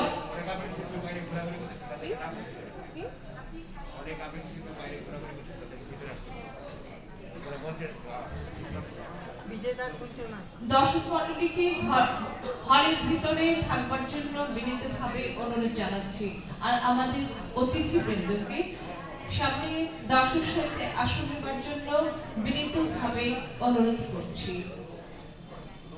এরপরে রয়েছে আবৃত্তি অনুষ্ঠান। আবৃত্তি পরিবেশন করবে জামালপুর জেলার শিল্পীবৃন্দ, কবি সাজ্জাদ আনসারী, নাদিয়া আহমেদ মিথুন, আহমদ কাজী লিটন, সৈয়দ তানভীর আহমেদ। নেত্রকোনা জেলার শিল্পীবৃন্দ রইস মনোরম, সৈয়দ মিজানুর রহমান, কানিজ ফাতেমা জুই, খন্দকার অলিউল্লাহ, অনামিকা হক এবং বৃন্দ আবৃত্তি থাকছে তাদের। শেরপুর জেলার শিল্পীবৃন্দ শওকত হোসাইন, শ্যামলী মালাকর, সোহাগী আক্তার, মোহাম্মদ ইসহাক আলী এবং ছোটদের দলীয় পরিবেশনা। ময়মনসিংহ জেলার শিল্পীবৃন্দ আনোয়ারা সুলতানা, নুজহাত আঞ্জুম রাহা, সূর্য খান, শামীমাতুস সাবাহ মুগ্ধ, ফারহান মুশফিক প্রান্তিক এবং উদয় দিগমন আবৃত্তি পরিবার। এবং বিশেষ আকর্ষণ রয়েছে চরমপত্র পাঠ, চরণপত্র পাঠ করবেন নাট্যজন সাইফুল ইহসান জহির। সুপ্রিয় দর্শক মণ্ডলী, আপনাদের সবাইকে আসন গ্রহণ করবার জন্য বিনীতভাবে অনুরোধ করছি। এবারে আমি মঞ্চে কথা বলবার জন্য আমন্ত্রণ জানাচ্ছি মাসুম আজিজুল বাশার, আবৃত্তি শিল্পী মাসুম আজিজুল বাশার আপনাকে।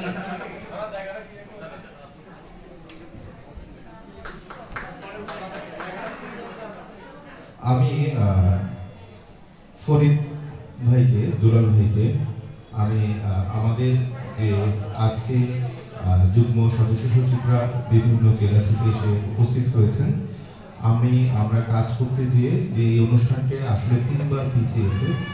একবার 19 তারিখ হওয়ার কথা ছিল, আবার 24 তারিখ, আবার 23 তারিখ। এই অসাধ্যটি সাধন সম্ভব হয়েছে দুলাল ভাইয়ের মতো একজন মানুষ আমাদের সঙ্গে ছিলেন।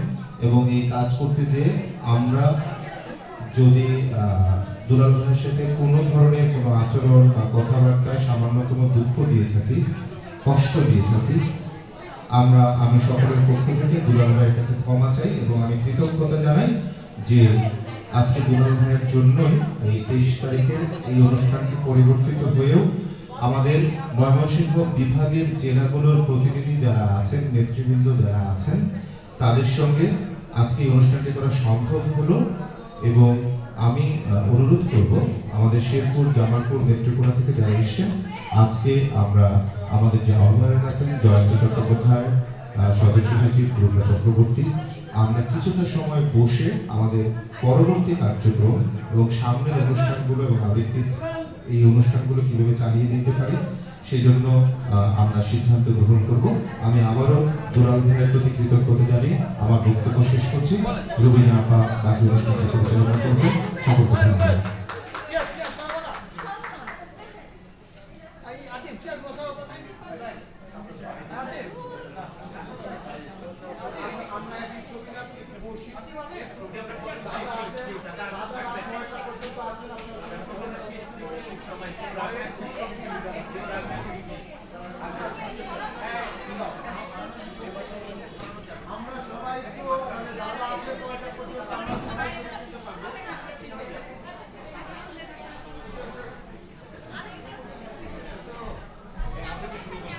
আমরা অনুষ্ঠানটি শুরু করব। আপনাদের জ্ঞাতার্থে জানাচ্ছি জয়ন্ত চট্টোপাধ্যায় আজকে এখানে 9টা, 9:30 পর্যন্ত থাকবেন। আপনাদের প্রত্যেকের সঙ্গে ছবি তুলবেন, কোনো অসুবিধা নেই। আপনারা একটু আপনাদের আসন গ্রহণ করুন, আমরা অনুষ্ঠানটি শুরু করি এবং আমরা প্রত্যেকেই ওনার সঙ্গে ছবি তুলতে পারবো। আমরা অনুষ্ঠানের আগে যদি এরকম করতে থাকি, আমাদের অনুষ্ঠানটি শুরু করা হয় আসলে একটু বিঘ্ন করছে।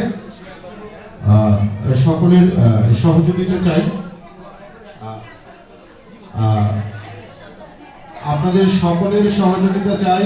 আমি কথা দিচ্ছি আপনাদেরকে, যারা যারা জয়ন্ত চট্টোপাধ্যায়ের সঙ্গে ছবি তুলতে চান, দাদা আমাদের সঙ্গে অনুষ্ঠানের শেষ পর্যন্ত আছেন, প্রত্যেকের সঙ্গে ছবি তুলবেন। আপনারা একটু অপেক্ষা করুন, আমরা অনুষ্ঠানটি শুরু করি। আপনারা বিভিন্ন জায়গা থেকে এসছেন, অন্য জেলা থেকে এসছেন, অনেক কষ্ট করে যে জন্য এসছেন সেই জায়গাটি আমরা মঞ্চটিতে আমাদের পারফরমেন্স দেখিয়ে জয়ন্ত তার উপস্থিতিতে, রূপা চক্রবর্তী আছেন, ডালিয়া আহমেদ আছেন, আমাদের দেশের সব বরেণ্য আবৃত্তি শিল্পীরা আছেন, তারা আপনাদের আবৃত্তি শুনবেন এবং আমরা পরবর্তীতে বড় একটি অনুষ্ঠান যখন করতে যাব তারই পরিকল্পনা করব। এবং আমরা সবাই সবার প্রতি একটু সম্মান প্রদর্শন করি, আরেকজনের আবৃত্তিটা শুনি। হয়তো এমন হতে পারে যে তার আবৃত্তি থেকে একটি ভালো জিনিস হয়তো আমরা পেতে পারি। আমরা একটু ধৈর্যের পরীক্ষা যদি দিই।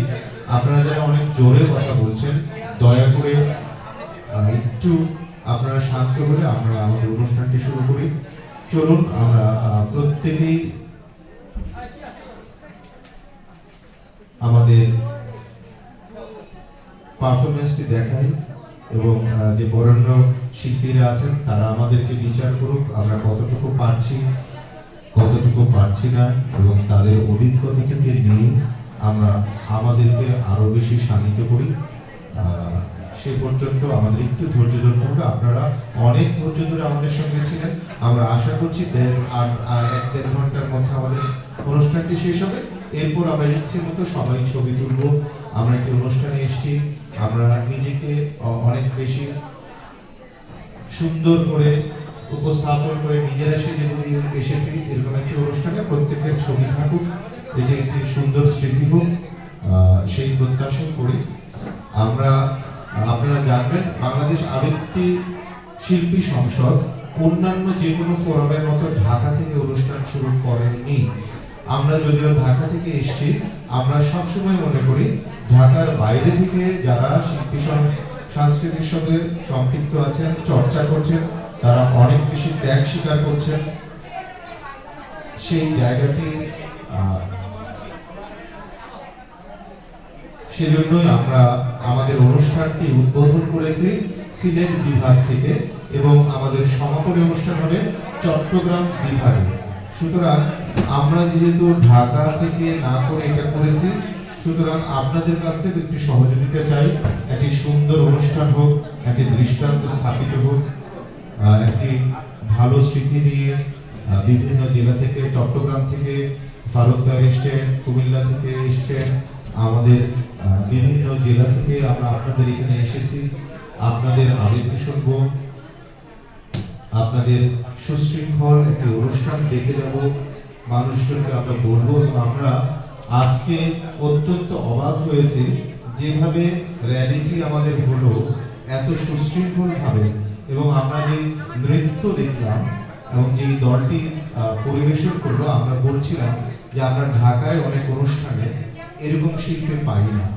এত সুন্দর তাদের নৃত্যশৈলী ছিল। এবং আমি বলছিলাম যে এইটা যদি এক্সচেঞ্জ করা যায়, এরকম হয় ময়মনসিংহের যারা আজকে এখানে নৃত্য পরিবেশন করলো, তারা যদি চট্টগ্রামে আমাদের যে অনুষ্ঠানটি হয় সেখানে যদি করে, আবার চট্টগ্রামের বন্ধুরা এখানে আসতে পারে, তাহলে আমি যেমন দেখে মুগ্ধ হলাম। আসলে আমরা ভাবি যে ঢাকার বাইরে বোধহয় ঢাকার চেয়ে কম জৌলুসপূর্ণ অনুষ্ঠান হয়, এটি একেবারেই ভুল। এবং আজকে মঞ্জু মহোদয় আমাদের যেই সুযোগ দিয়ে গেলেন, এই মঞ্চটি যদি উনি আমাদেরকে ফ্রি দিয়েছেন, সুতরাং আমরা বাংলাদেশ আবৃত্তি শিল্পী সংসদ প্রতি মাসে অনুষ্ঠান করবার সামর্থ্য রাখি। বাকি আয়োজনে আমরা আপনাদেরকে সহযোগিতা করব।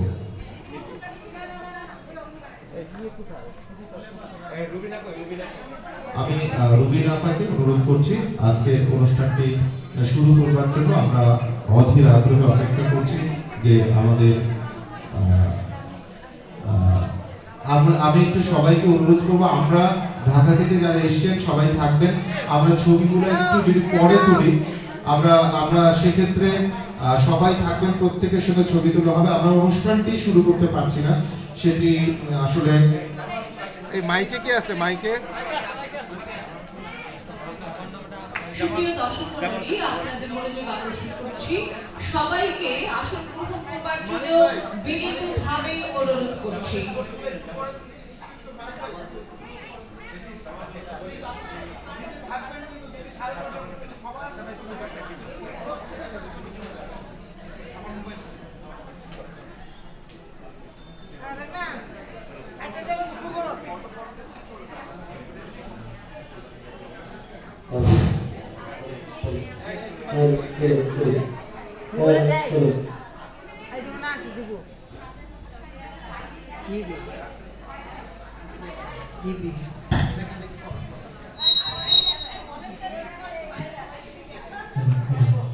আমি না হয়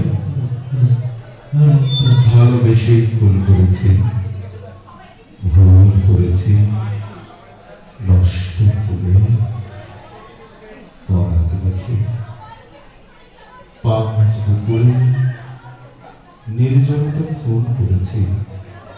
কি আসে যায় জীবনে, কতটা বাড়ি নষ্ট হবে, কতটা কষ্ট হবে। আমি যেতে পারছিলাম নাজমুল ভাই, ওটা একটু বন্ধ করে দেন, বন্ধ করে দিন সব।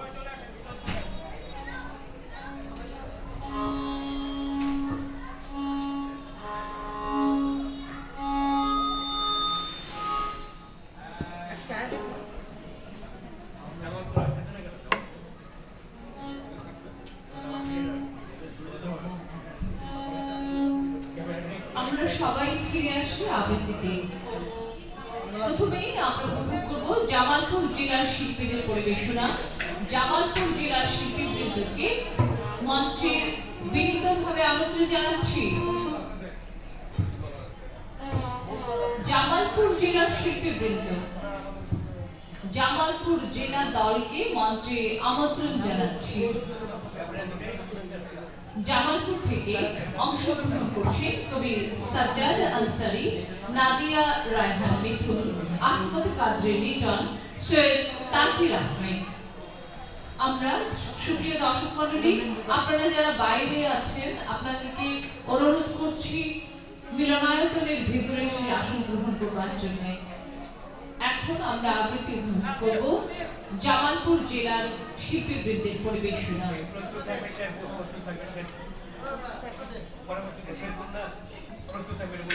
প্রস্তুত থাকবেন নেত্রকোনার শিল্পীবৃন্দ।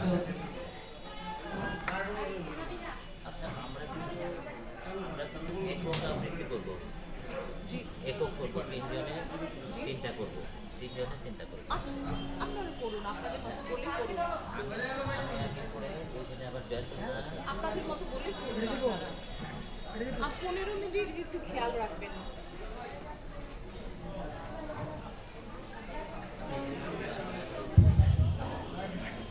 না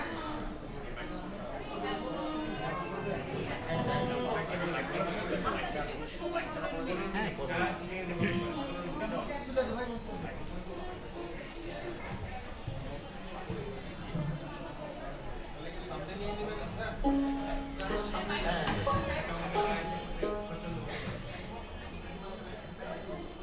সমবেত সাংস্কৃতিক বন্ধুগণ, আমি জামালপুর থেকে এসেছি। আমরা জামালপুরের পক্ষ থেকে আপনাদেরকে কৃতজ্ঞতা এবং শান্ত শুভেচ্ছা জানাচ্ছি। আমরা আসলে আপনাদের কাছে থেকে ঋণ গ্রহণ করতে এসেছি, আর এই ঋণ গ্রহণ করে আমরা আমাদের আগামী দিনগুলোকে আমরা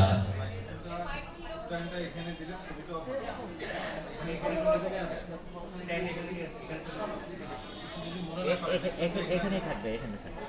আসবে না তো, এটা পরে কোনো ছবি হয়, ছবি হয় না, তো মনে হয় এই স্ট্যান্ডটা মাঝখানে দাও। আমার ছবি খুব দরকার হচ্ছে স্ট্যান্ড, ছবি হচ্ছে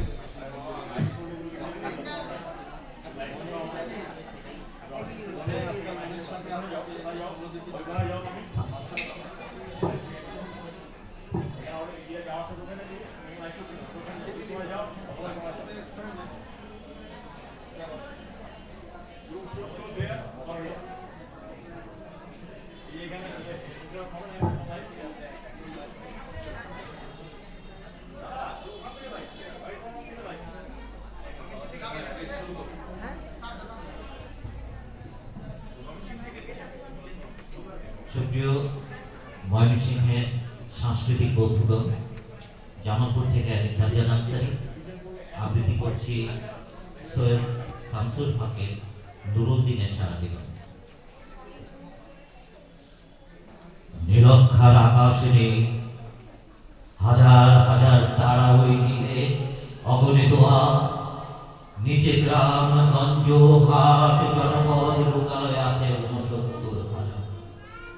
ধবল দুধের মতো জ্যোৎস্না তার ঢালিতেছে চাঁদ পূর্ণিমা। নষ্ট ক্ষেত, নষ্ট মাঠ, নদী নষ্ট, বীজ নষ্ট, বড় নষ্ট যখন সংসার, তখন হঠাৎ কেন দেখা দেয় নিরক্ষার নীলের তীব্র সৃষ্টি এত বড় চাঁদ। অতি অকস্মাৎ স্তব্ধতার দেহ ছেড়ে কোন ধ্বনি, কোন শব্দ, কিসের প্রভাব? গোল হয়ে আসুন সকলে, ঘন হয়ে আসুন সকলে, আমার মিনতি আজ স্থির হয়ে বসুন সকলে। অধিক ভাটা হাতে টানা দেয় মরা। নুরুদ্দিনের বাড়ি ডম্পরে যে ছিল রংপুরে নুরুদ্দিন একদিন ডাক দিয়েছিল 1189 সালে। আবার বাংলায় বুঝি পড়ে যায় মনে, নুরুদ্দিনের কথা মনে পড়ে যায়। যখন শকুন নেমে আসে সোনার বাংলায়, নুরুদ্দিনের কথা মনে পড়ে যায়। যখন আমার দেশ ছেয়ে যায় দালালের আলখেল্লায়, নুরুদ্দিনের কথা মনে পড়ে যায়। যখন আমার স্বপ্ন লুট হয়ে যায়, নুরুদ্দিনের কথা মনে পড়ে যায়। যখন আমার কণ্ঠ বাজেয়াপ্ত হয়ে যায়, নুরুদ্দিনের কথা মনে পড়ে যায়। যখন আমারই দেশে আমারই দেহ থেকে রক্ত ঝরে যায় ইতিহাসের প্রতিটি পৃষ্ঠায়। আসুন আসুন তবে আজ এই প্রশস্ত প্রান্তরে স্মৃতির দুধ যখন দুষ্টার সাথে ঝরে পড়ে, তখন কে থাকে ঘুমে, কে থাকে ভেতরে, কে একা বসে নিঃসঙ্গ অস্ত্র পান করে? অবশেষে সমস্ত নদীর অস্ত্র ব্রহ্মপুত্রে মিশে নুরুদ্দিনের কথাও যেন সারা দেশে পাহাড়ি ঢলের মতো নেমে এসে সমস্ত ভাষায়, পাহাড়ি ঢলের মতো নেমে এসে সমস্ত ভাষায়। আবার কাল পূর্ণিমায় নুরুদ্দিন যেন দেবে ডাক, জাগো পাহে উঠে সবাই।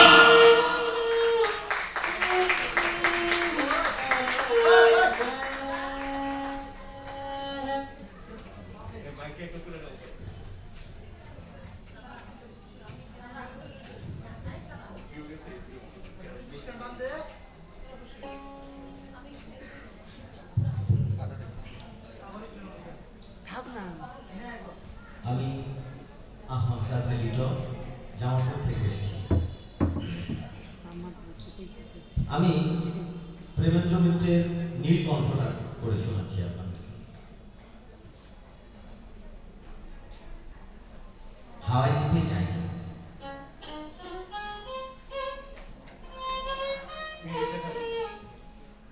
দক্ষিণ সমুদ্রের কোন দ্বীপপুঞ্জেই তবু চিনি ছায়া বরণ তার সুন্দরীদের।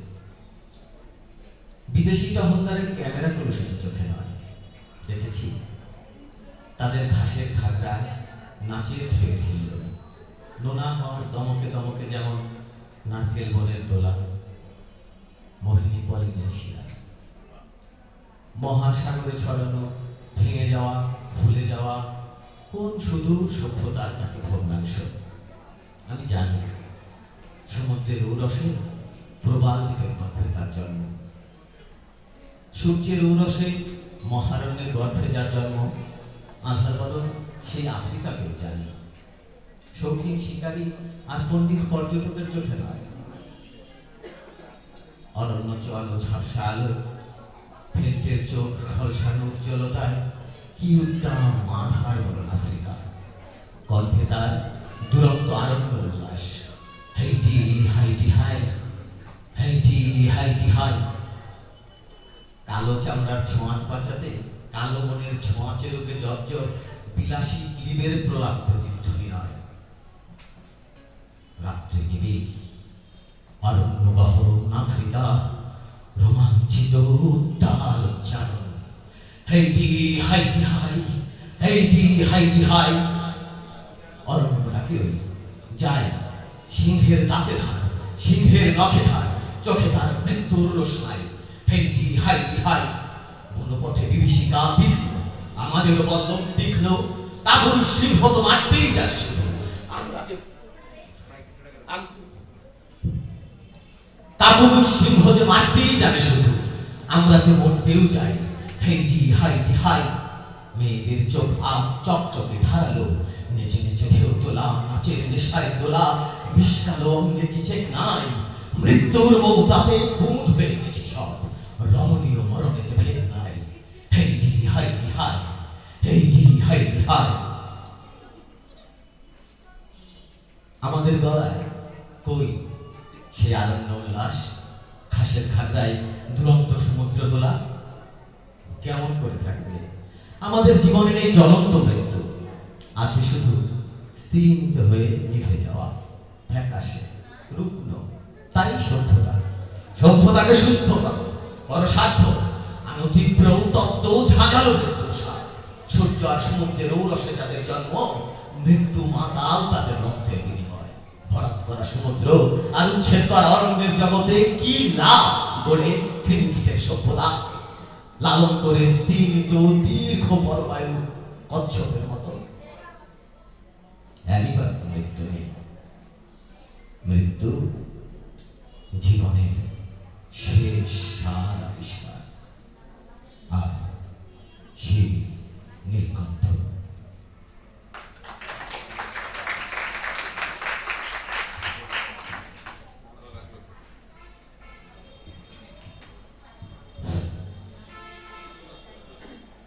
আমি সৈয়দ তাকির আহমেদ জামালপুর থেকে এসেছি আজকের এই কবিতা উৎসবের মধ্য দিয়ে ছড়িয়ে যাওয়া কবিতা সারা বাংলার আনাচে কানাচে।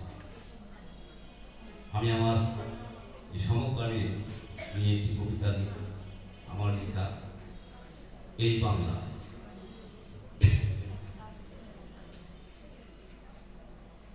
এই বাংলায় বারবার নেমে এসেছে বর্গীরা, নেমে এসেছে রক্ত পিপাসু হায় না।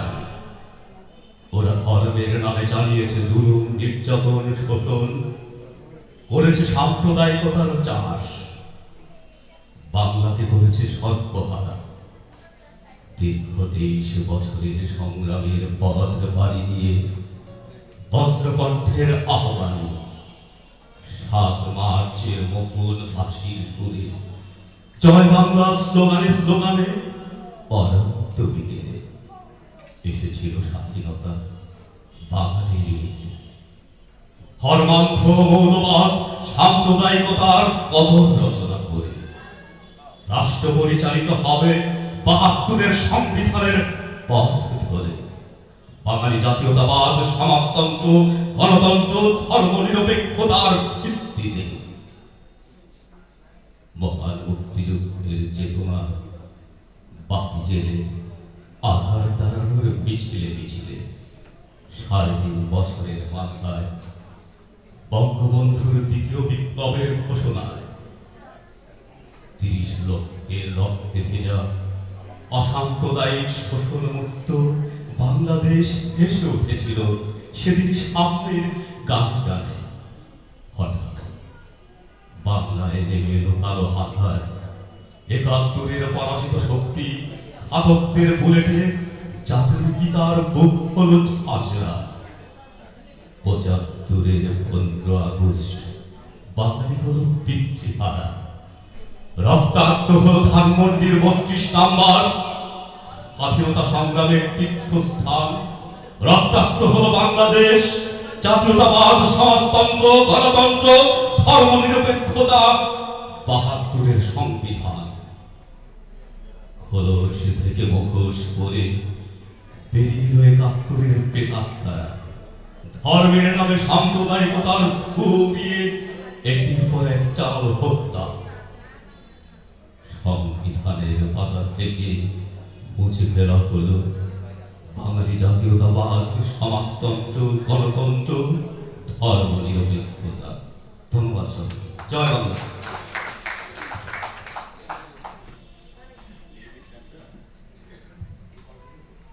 আমি নাদিয়া রায়হান মিঠুন, এসেছি জামালপুর জেলা থেকে। আমার নিবেদন কবি সুবোধ শর্মার লেখা শাড়ি। বিয়েতে 51টা শাড়ি পেয়েছিল মেয়েটা, অষ্টমঙ্গলায় ফিরে এসে আরো 6টা। এত শাড়ি একসঙ্গে সে জীবনে রাখেনি। আলমারির প্রথমটাকে সে রাখলো সব নীল শাড়ি। হালকা নীলাটাকে জড়িয়ে ধরে সে বলল, তুমি আমার আকাশ। আলমারির দ্বিতীয় থাকে রাখলো সব গোলাপিতে। একটা গোলাপিকে জড়িয়ে বলল, তোর নাম অভিমান। আলমারির তৃতীয় থাকে 3টি ময়ূর যেন 3 দিক থেকে ছুটে আসে সুখ। তেজপাতা রং যে শাড়িটা, তার নাম দিল বিশাল। সারা বছর সে শুধু শাড়ি উপহার পেল।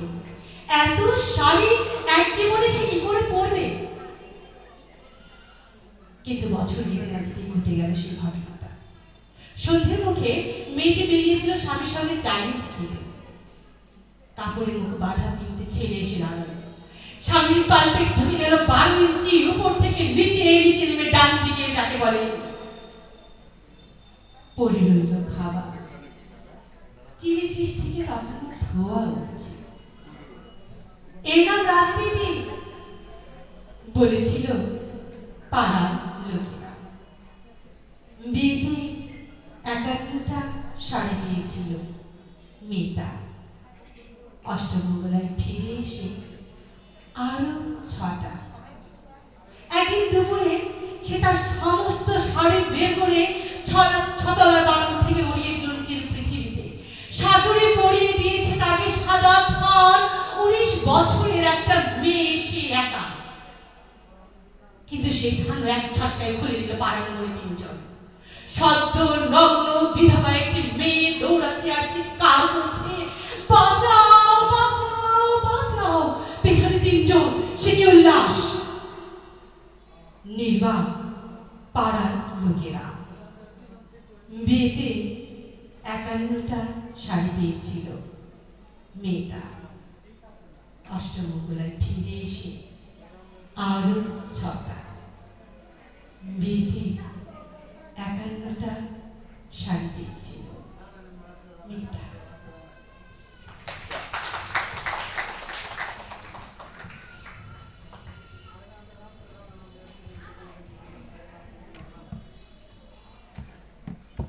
মনোমুগ্ধকর পরিবেশনার জন্য জামালপুর দলকে অভিনন্দন জানাচ্ছি। আমরা এরপরে উপভোগ করব নেত্রকোনা জেলা শিল্পীদের পরিবেশনা। তার আগে আমরা শুনব চরমপত্র পাঠ করে শোনাবেন নাট্যজন সাইফুল ইহসান জকির।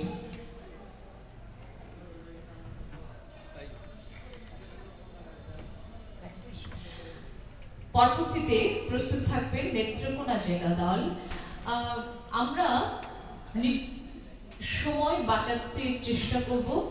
আমরা যখন একটি দলকে ডেকে মঞ্চে তুলছি তখন আর বলবার দরকার নেই যে আমি নেত্রকোনা থেকে এসেছি। এতে আমাদের কিছুটা হলেও সময় বেঁচে যাবে। সময় গড়াচ্ছে, বাচ্চাদের কালকে পরীক্ষা। আমরা চেষ্টা করব যতটা সংক্ষেপে আমাদের পরিবেশনা করা যায়। সময় 15 মিনিট প্রত্যেক দলের জন্য, সেদিকে আমরা খেয়াল রাখবো।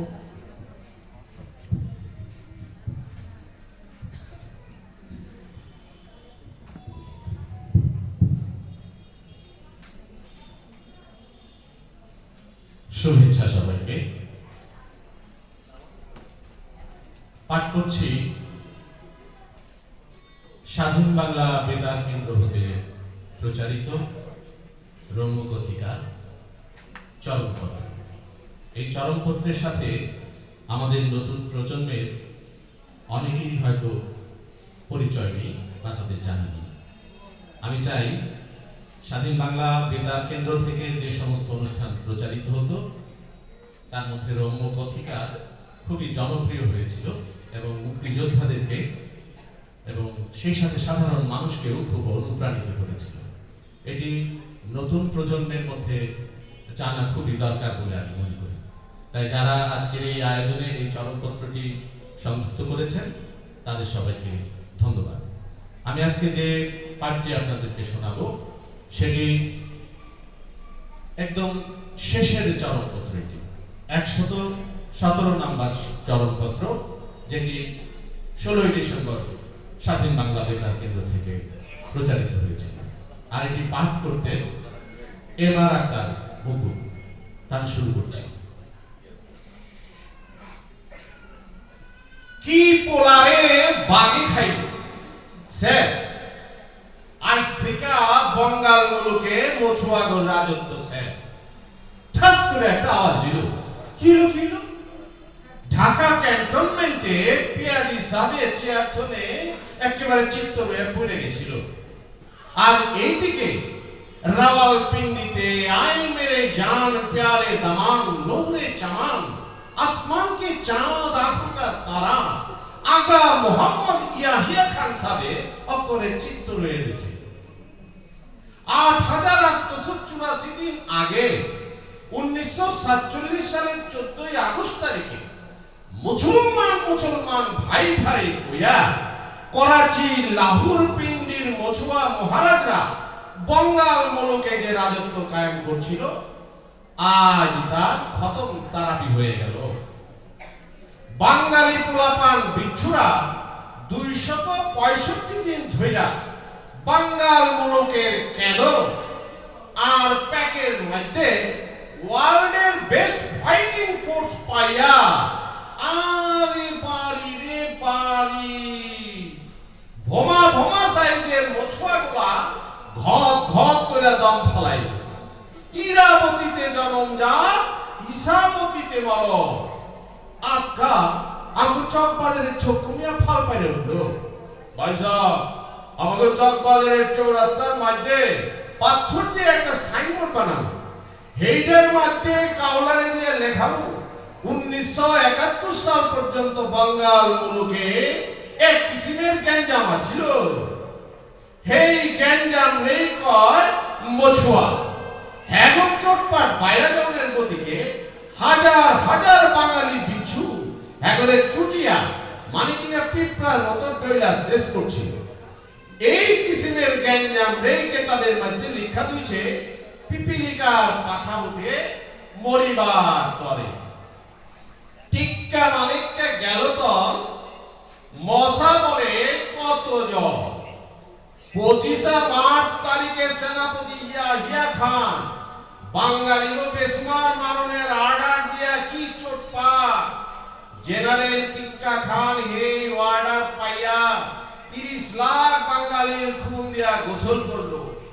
তারপর বঙ্গাল মুলুকের খাল খন্দক দরিয়া পাহাড় গ্রাম বন্দরের মধ্যে তৈরি হইল বিচ্ছু যেই রকম বুনোর এই রকম বাঘা তেঁতুল গ্রামের পোলাপান জেনতে কইরা বদমাশ লোকের গতরে টুকরা পাকা মাইখা ঘুষা দেয় বিচ্ছুকর এই রকম কাম শুরু হয়ে গেল।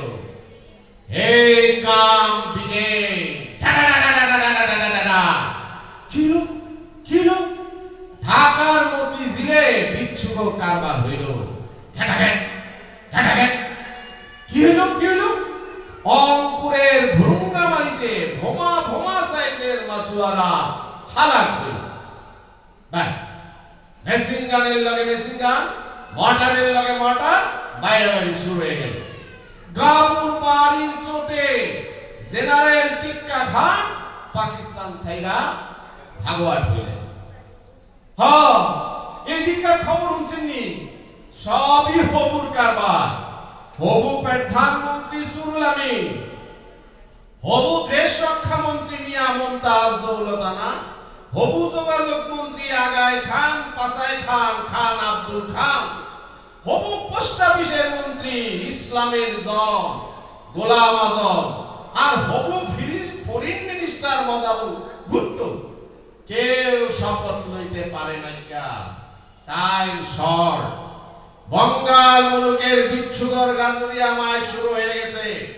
ঠেটা মলেক্কার কি কাপড় মৌলভী সাহেব আঙ্গারের মধ্যে পয়সা বল পয়েন্ট করুন দিয়া গভর্নরের পদ থেকে ইস্তফা দিছে। এরই কর ঠেলার নাম যশবত আলী মোল্লা বেড়ায় তার সাঙ্গাত করে লইয়া কি সুন্দর হোটেল ইন্টারকন্টিনেন্টালের মধ্যে হামলাইছে। কিন্তু মৌলভী সাহেব বহুত লেট করে ফলাইছে। আপনার ভেটুকুর খবর কি? আমার সাজানো বাগান শুকাইয়া গেল।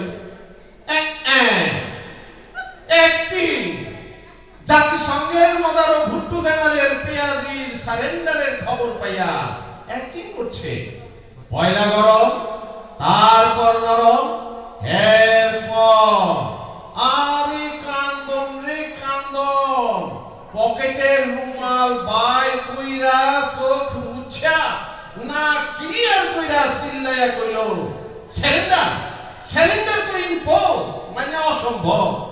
আমরা সারেন্ডার করব না, আমি ফাইট করব, ফাইট। এই না কইয়া মদারু ভুট্টু মহারাজ আটকা গতরের জামা কাপড় চুরি, জামা কাপড় না, ফ্রান্স ব্রিটেনের খসড়া প্রস্তাব টুকরা টুকরা করে সিরা ভলাইয়া হ্যাট হ্যাট করে পালিয়ে আর বাইরে আউলে টাইমে ইন্ডিয়া রাশিয়ার লগে ফ্রান্স ব্রিটেনের তুফান গায়। সাদা চামড়ার জেন্টলম্যান রাখালি কইল জানলে গে চুরি করি এই বাঁচো। জাতি সংঘ থেকে আগাছাই রুমে আহনের লগে লগে মৌলভী সাহেব খবর পাইলো খেল খতম, পয়সা হাজার। 8,884 দিনের সোনার হাঁস মানে কিনা বঙ্গল মুলুক সহ পাকিস্তান নামে দেশটা শেষ হয়ে গেছে। আমাদের ছোট্ট মিয়া একটা কুয়া উনি হাসি দিয়ে গালটার মধ্যে খেকারি মারল, কইল ভাইসা 26 মার্চ এই মদারু ভুট্টো ঢাকার থনে করাচি ভাগোয়াট হইয়া এলান করছিল, আল্লাহ সারাইছে সদর ইয়াহিয়া বেসুমার বাঙালি মারণের আর্ডার দেওয়ার গতিকে পাকিস্তানটা বাইচে গেল। এলাই কেমন বুঝতাছে বিচ্ছুগর বাড়ির চোটে এই পাকিস্তান কেমন কইরা পাকিস্তান হয়ে গেল। এর লেগেই কইছিলাম কি পোলা রে বাগে খাইল। শেষ আজ থেকে বঙ্গাল মুলুকে মছুয়াগর রাজত্ব শেষ। ধন্যবাদ সবাই।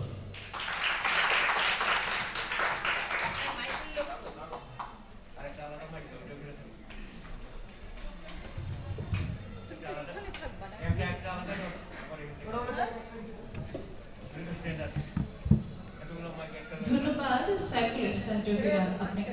আমরা এতক্ষণ উপভোগ করলাম চরমপত্র পাঠ। এবারে নেত্রকোনা জেলা শিল্পীবৃন্দকে মঞ্চে আমন্ত্রণ জানাচ্ছি। আবৃত্তি পরিবেশন করবেন নেত্রকোনা জেলার শিল্পীবৃন্দ রইস মানরম, সৈয়দ মিজানুর রহমান, কানিস ফাতেমা জুনি, খন্দকার অলিউল্লাহ, অনামিকা হক এবং বৃন্দ পরিবেশনা।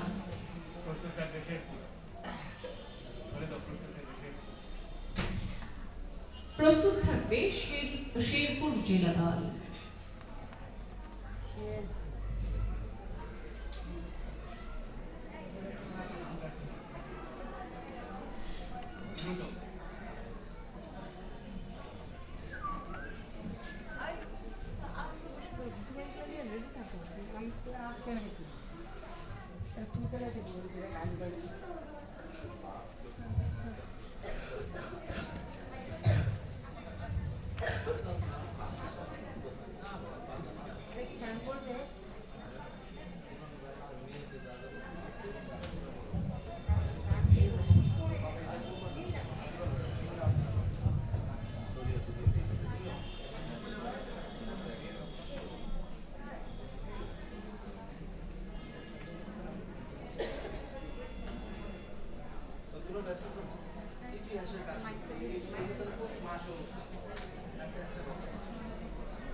আবৃত্তি শিল্পী সংসদের উদ্যোগে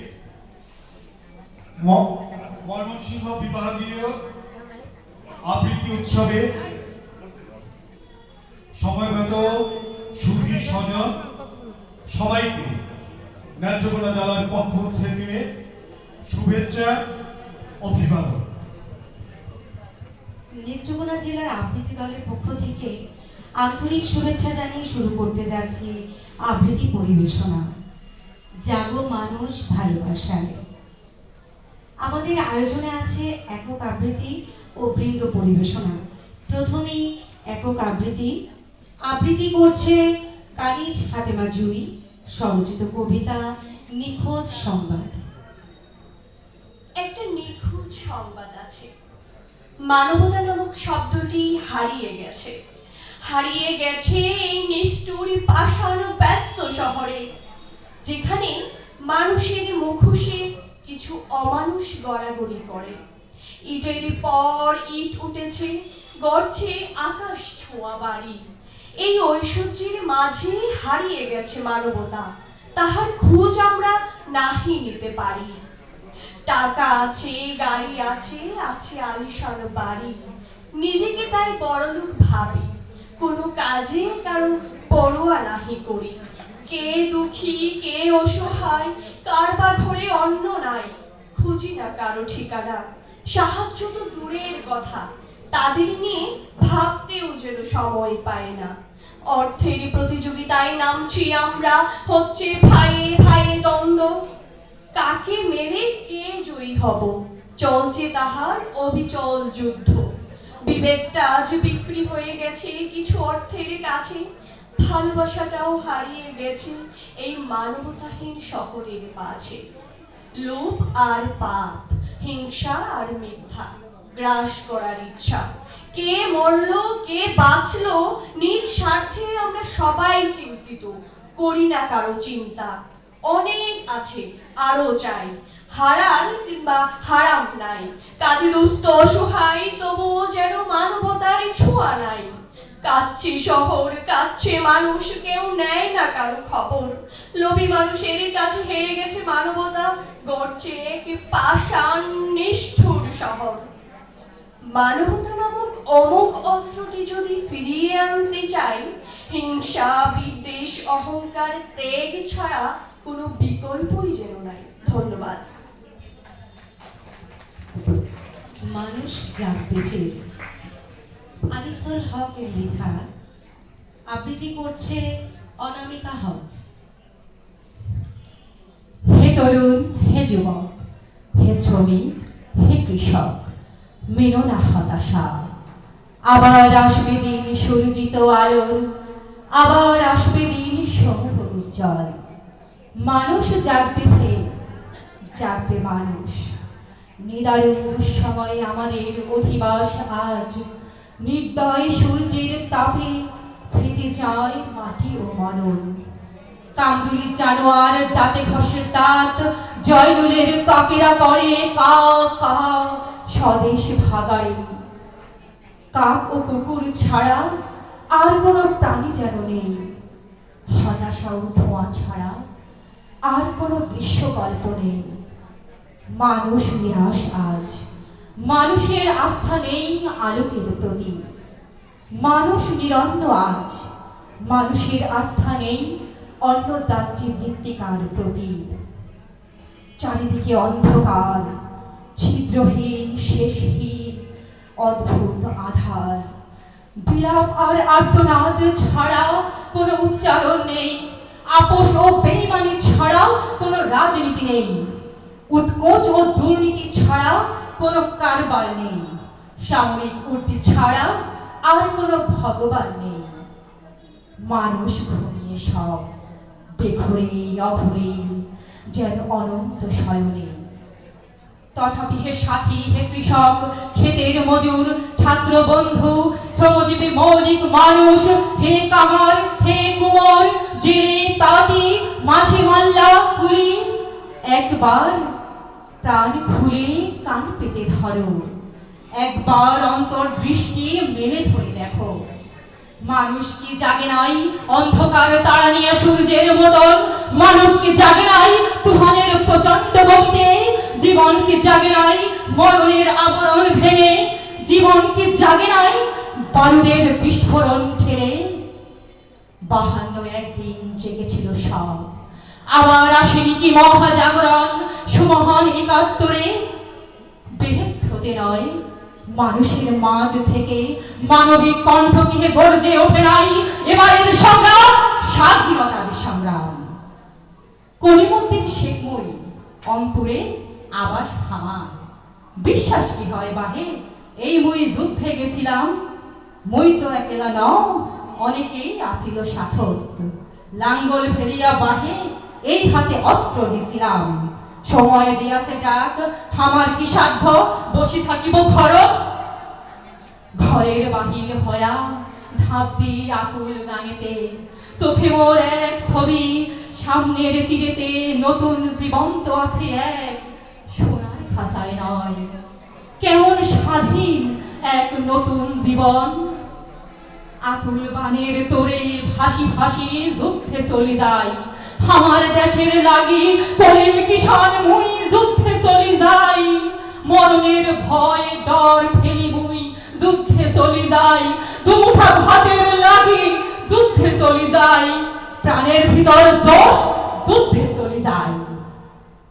দারুণ মিছিল আসে মানুষের মুক্তির মিছিল, আসে চাষাও আসে চাষি অস্ত্র তুলে নেয়, আসে ছাত্র আসে যুবা অগ্নি জেলে দেয়, আসে মাতা আসে বধূ দাহ ঢেলে দেয়। মানুষের উদ্বোধনে অবিশ্বাসী হয়েও না মানুষ, মানুষের জীবনে আস্থাহীন হয়েও না সারথি।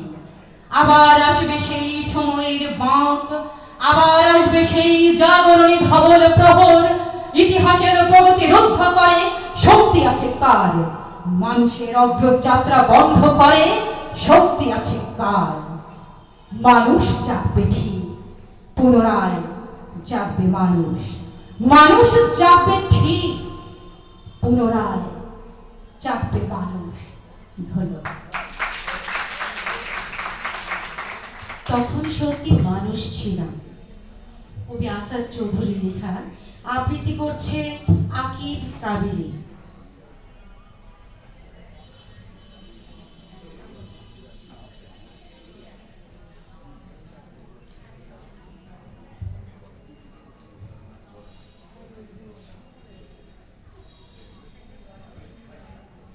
নদীর জলে আগুন ছিল, আগুন ছিল বৃষ্টিতে, আগুন ছিল বীরাঙ্গনা উদাস করা দৃষ্টিতে, আগুন ছিল গানের সুরে, আগুন ছিল কাব্যে, মরার চোখে আগুন ছিল এক কথাকে ভাববে।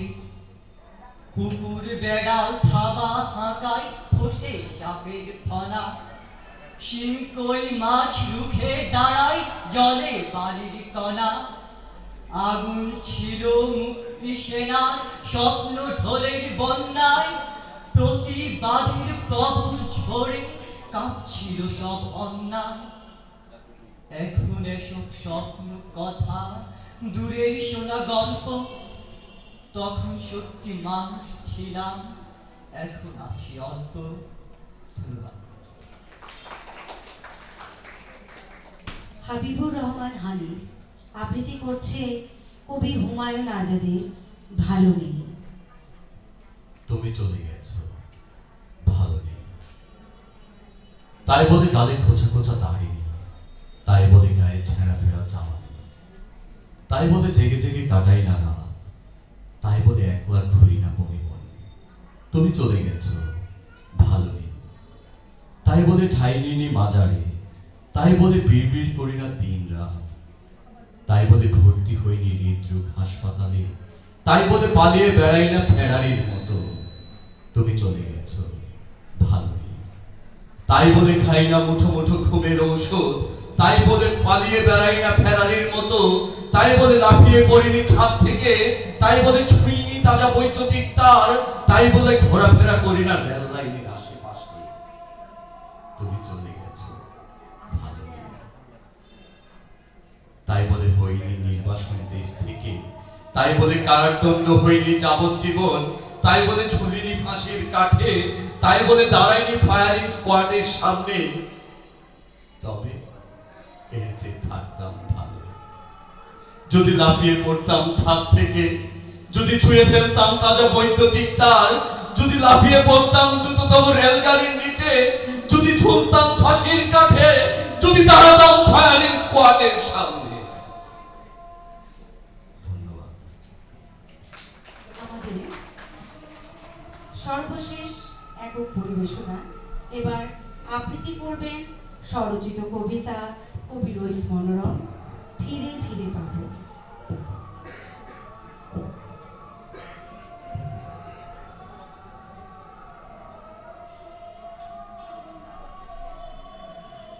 ফিরে ফিরে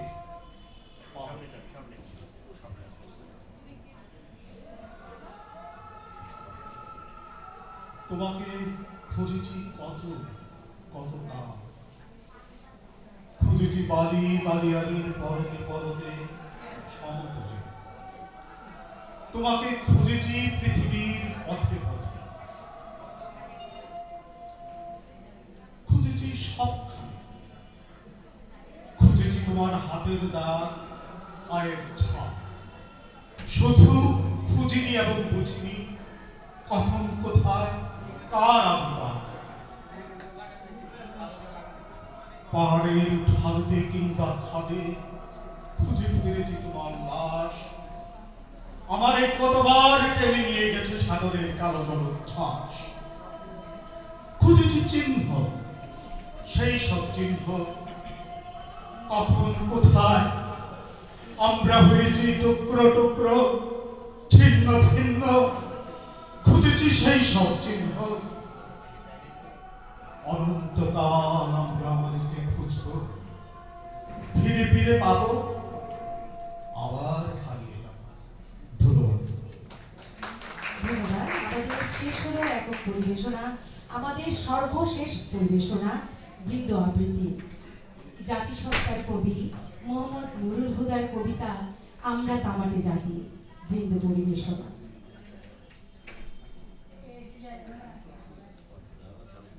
রোদ্দুরে নিয়েছি আর বৃষ্টিতে বেড়েছি, সহস্র শতাব্দী দিয়ে নিজেকে গড়েছি। আমরা তামাটে জাতি, আমরা এসেছি। আগমনী স্মৃতি হয়ে লেগে আছে 18 জীবন, আমাদের জন্মলগ্ন জাতির সুর পায়। যৌবন ঘুঙুরু হয়ে যায়, বেজে যায় ব্রহ্মাণ্ডের মতো এক স্বয়ম্ভ স্বপন। সব স্মৃতি সব ধ্বনি একান্তে বসেছি, আমরা তামাটে জাতি, আমরা এসেছি। কেউ কেউ তুমধারী, কেউ কেউ বেহালা বাদল, কারো হাতে এক তারা, কারো হাতে ধারালো ফলক। অনন্ত সময় জুড়ে জমা জুড়ে আমরা উৎসবে রেখেছি, আমরা তামাটে জাতি, আমরা এসেছি। সমুদ্রের তলরূপী, গুহারূপী, মাতৃগর্ভরূপী, হৃদয়ের স্বপ্ন সজ্জা ছেড়ে সহিংস সব লাগল মুচিয়ে মার্চ পাস্ট করতে করতে আমরা এসেছি, আমরা তামাটে জাতি, আমরা এসেছি। এই আশা, এই গতি ভাষা, এ পথে রচিত হলো আমাদের সব ভালোবাসা। ভালোবাসা জ্যোৎস্না রাতে অশ্রান্ত বর্ষণ, ভালোবাসা তীব্র তাপের ভুবন কর্ষ, ভালোবেসে জীবনকে আনগ্ন চেয়েছি, আমরা তামাটে জাতি, আমরা এসেছি। রাজধর্ম পিছে ফেলে গোত্রের আলতি, লোকধর্মে লোকসঙ্গে সুদীক্ষা নিয়েছি, আমরা তামাটে জাতি, আমরা এসেছি।